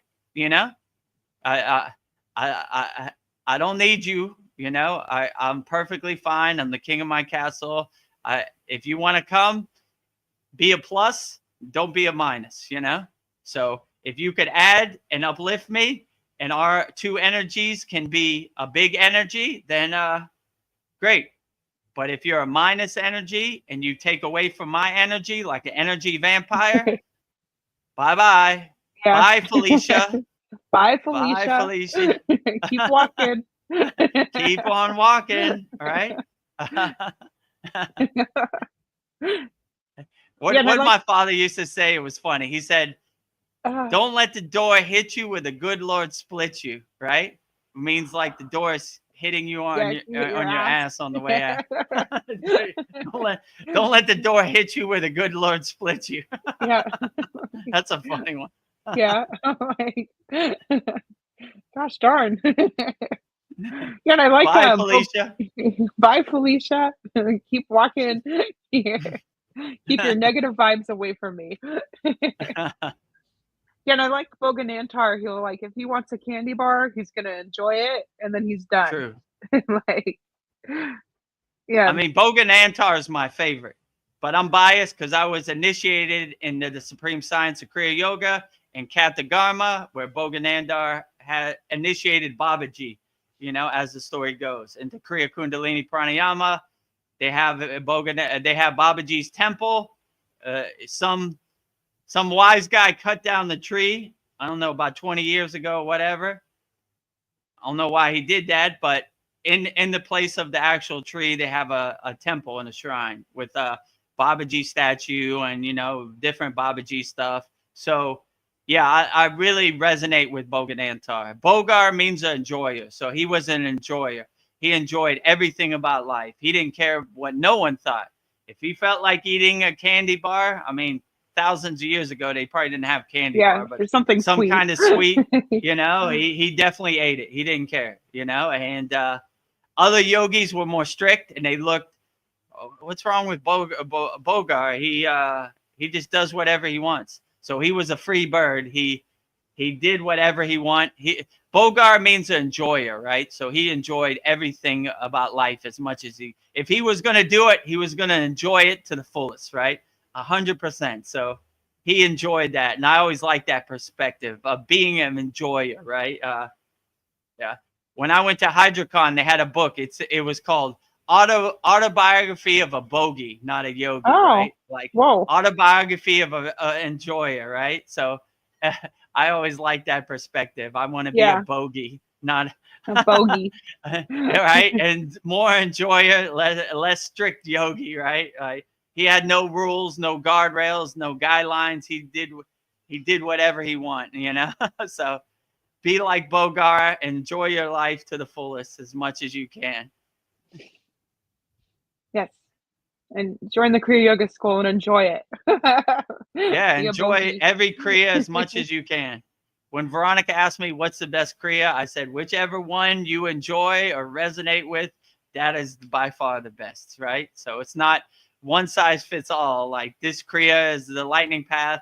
You go through all the Kriyas, pick the best 5 or 6 you want, or best 7, do one a day, whatever, and integrate them in your daily life, and you'll be surprised the benefits and the bliss you feel from practicing Kriya Yoga. Yeah. Well, with And that said, I think we've had we've enjoyed our satsang tonight. yeah, it's been a Oh, very profound yeah. one. Yes. And hopefully we healed Sandy's Yeah. tooth pain, and it no longer serves her in the present moment. It's water under the bridge, you know. And when you join our Kriya Yoga School, I'll give you more healing pranayamas and everything also. Yeah. And we have millions of these in our school, so these are very profound. And if you like to sing, we have mantra japa at the end of each class, yeah. which is very beautiful. So I would love to hear your melodic voice, Sandy. And if you don't want to be on screen, you just turn your camera off. We have another Indian member. Her name's Shiva Angi, who's a very beautiful singer, and she just turns her camera off.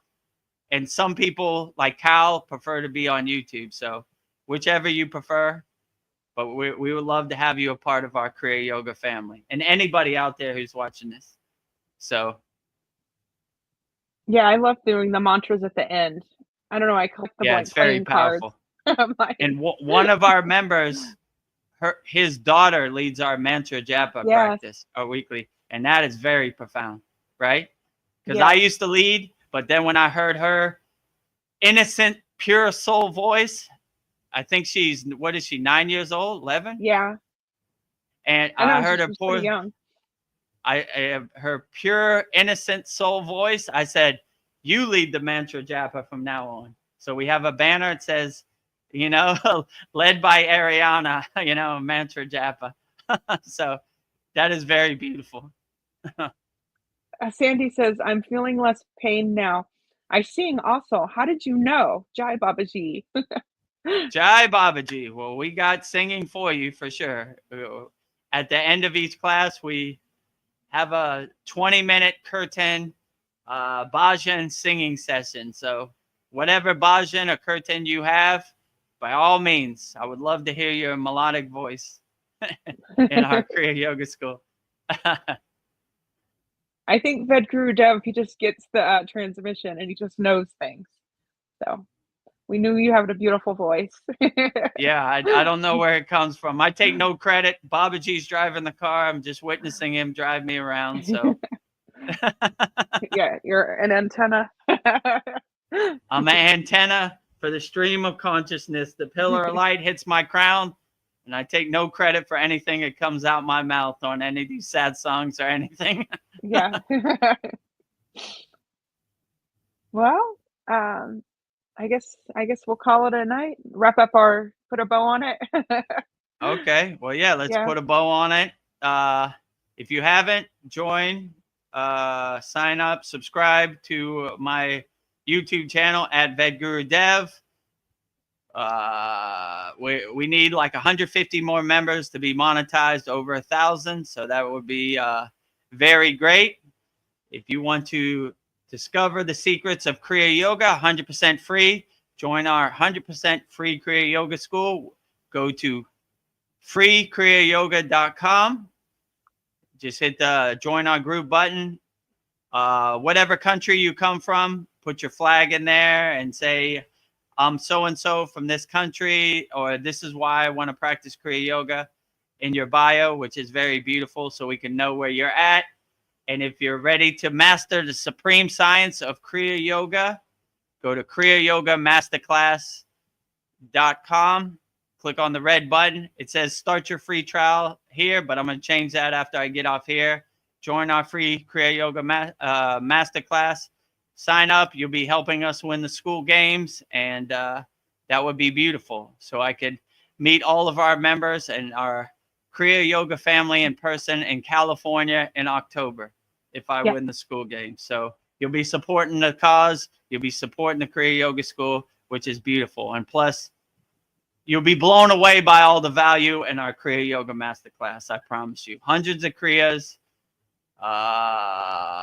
live class, private call, 2 live streams per week. You know, yeah, it's a lot. Interactive community with hundreds of posts. You know, like, so yeah, it's a lot. So you'll get your money worth, I promise you. And if it doesn't work after 3 months, you can cancel. Just give me 3 months to get you as far down the path as I can. You know. Sandy says that she has there's a Mata Kali and a Durga one I could share, but she's shy. Yeah. I gave Veronica mantra diksha for Kali. Yeah, I love it.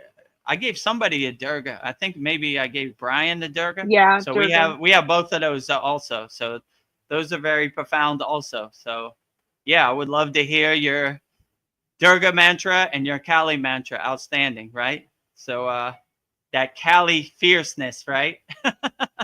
I know with Kali, I feel like strong motherly energy from her, though. Yeah, true.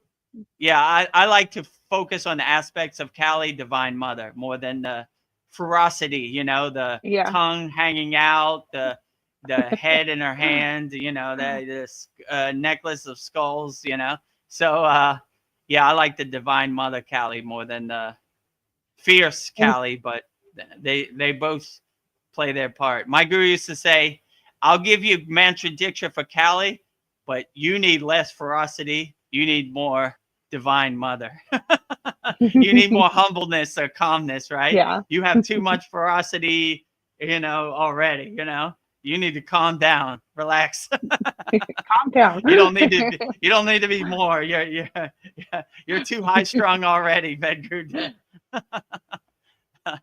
So yeah, I would love to hear your Kali mantra and your Durga mantra. Outstanding. I love them both. And I have statues in my room for both of those. So yeah, she says Divine Mother as fierce and powerful, manifesting co-creator. Yeah. True. Yeah. Kali is outstanding. All right, so I guess let's wrap it up. I already said, if you don't know everything on the screen, subscribe, go to free school, go to paid school, up to you. So now we will say Babaji's Mula Mantra. So Babaji's Mula Mantra, I will break it down into each sound syllable. So anytime you're going through something and you want to call on Babaji for help, you say Babaji's Mula Mantra. And it goes Om, Kriya, Babaji, Nama, Om. And Veronica will say it so beautifully right now. And I will say it after her. Om Kriya Babaji Namo.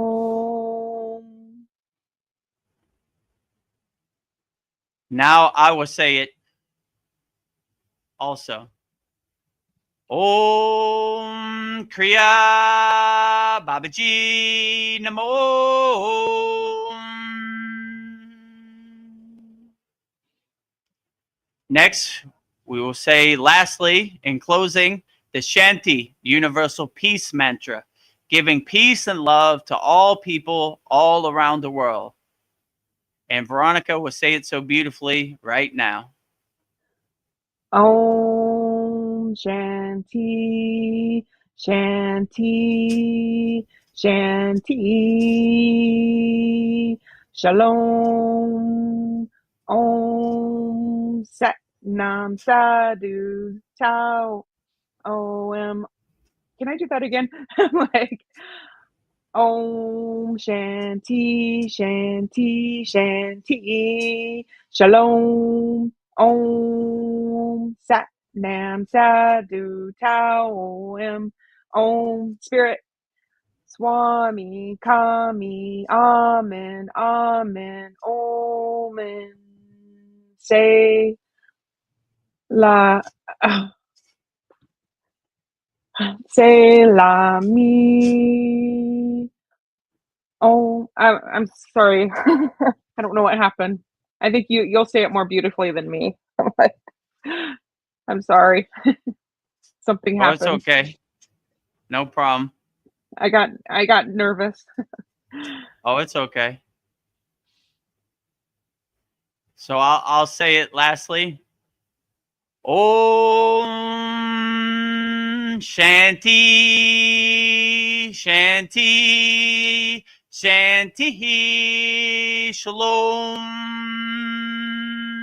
Sat Nam Sadhu Tao Om Spirit Swami Kami Amen Amen Omen Selah Om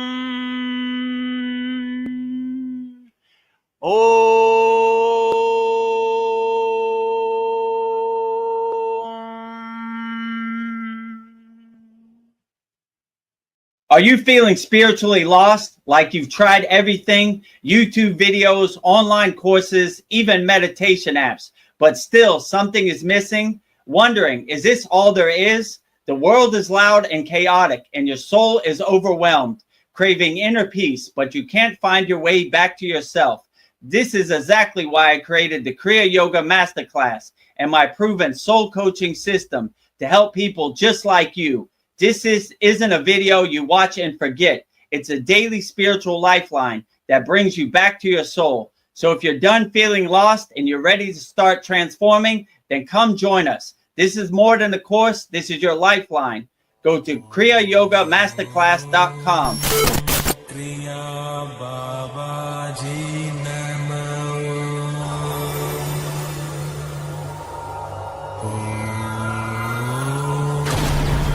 Kriya Babaji Namo.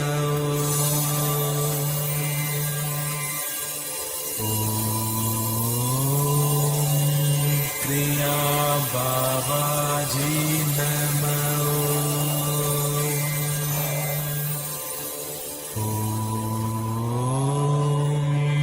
Kriya Babaji Namo.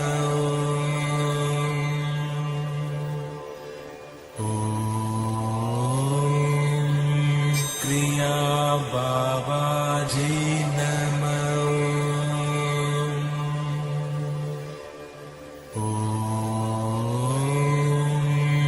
Kriya Babaji Namo.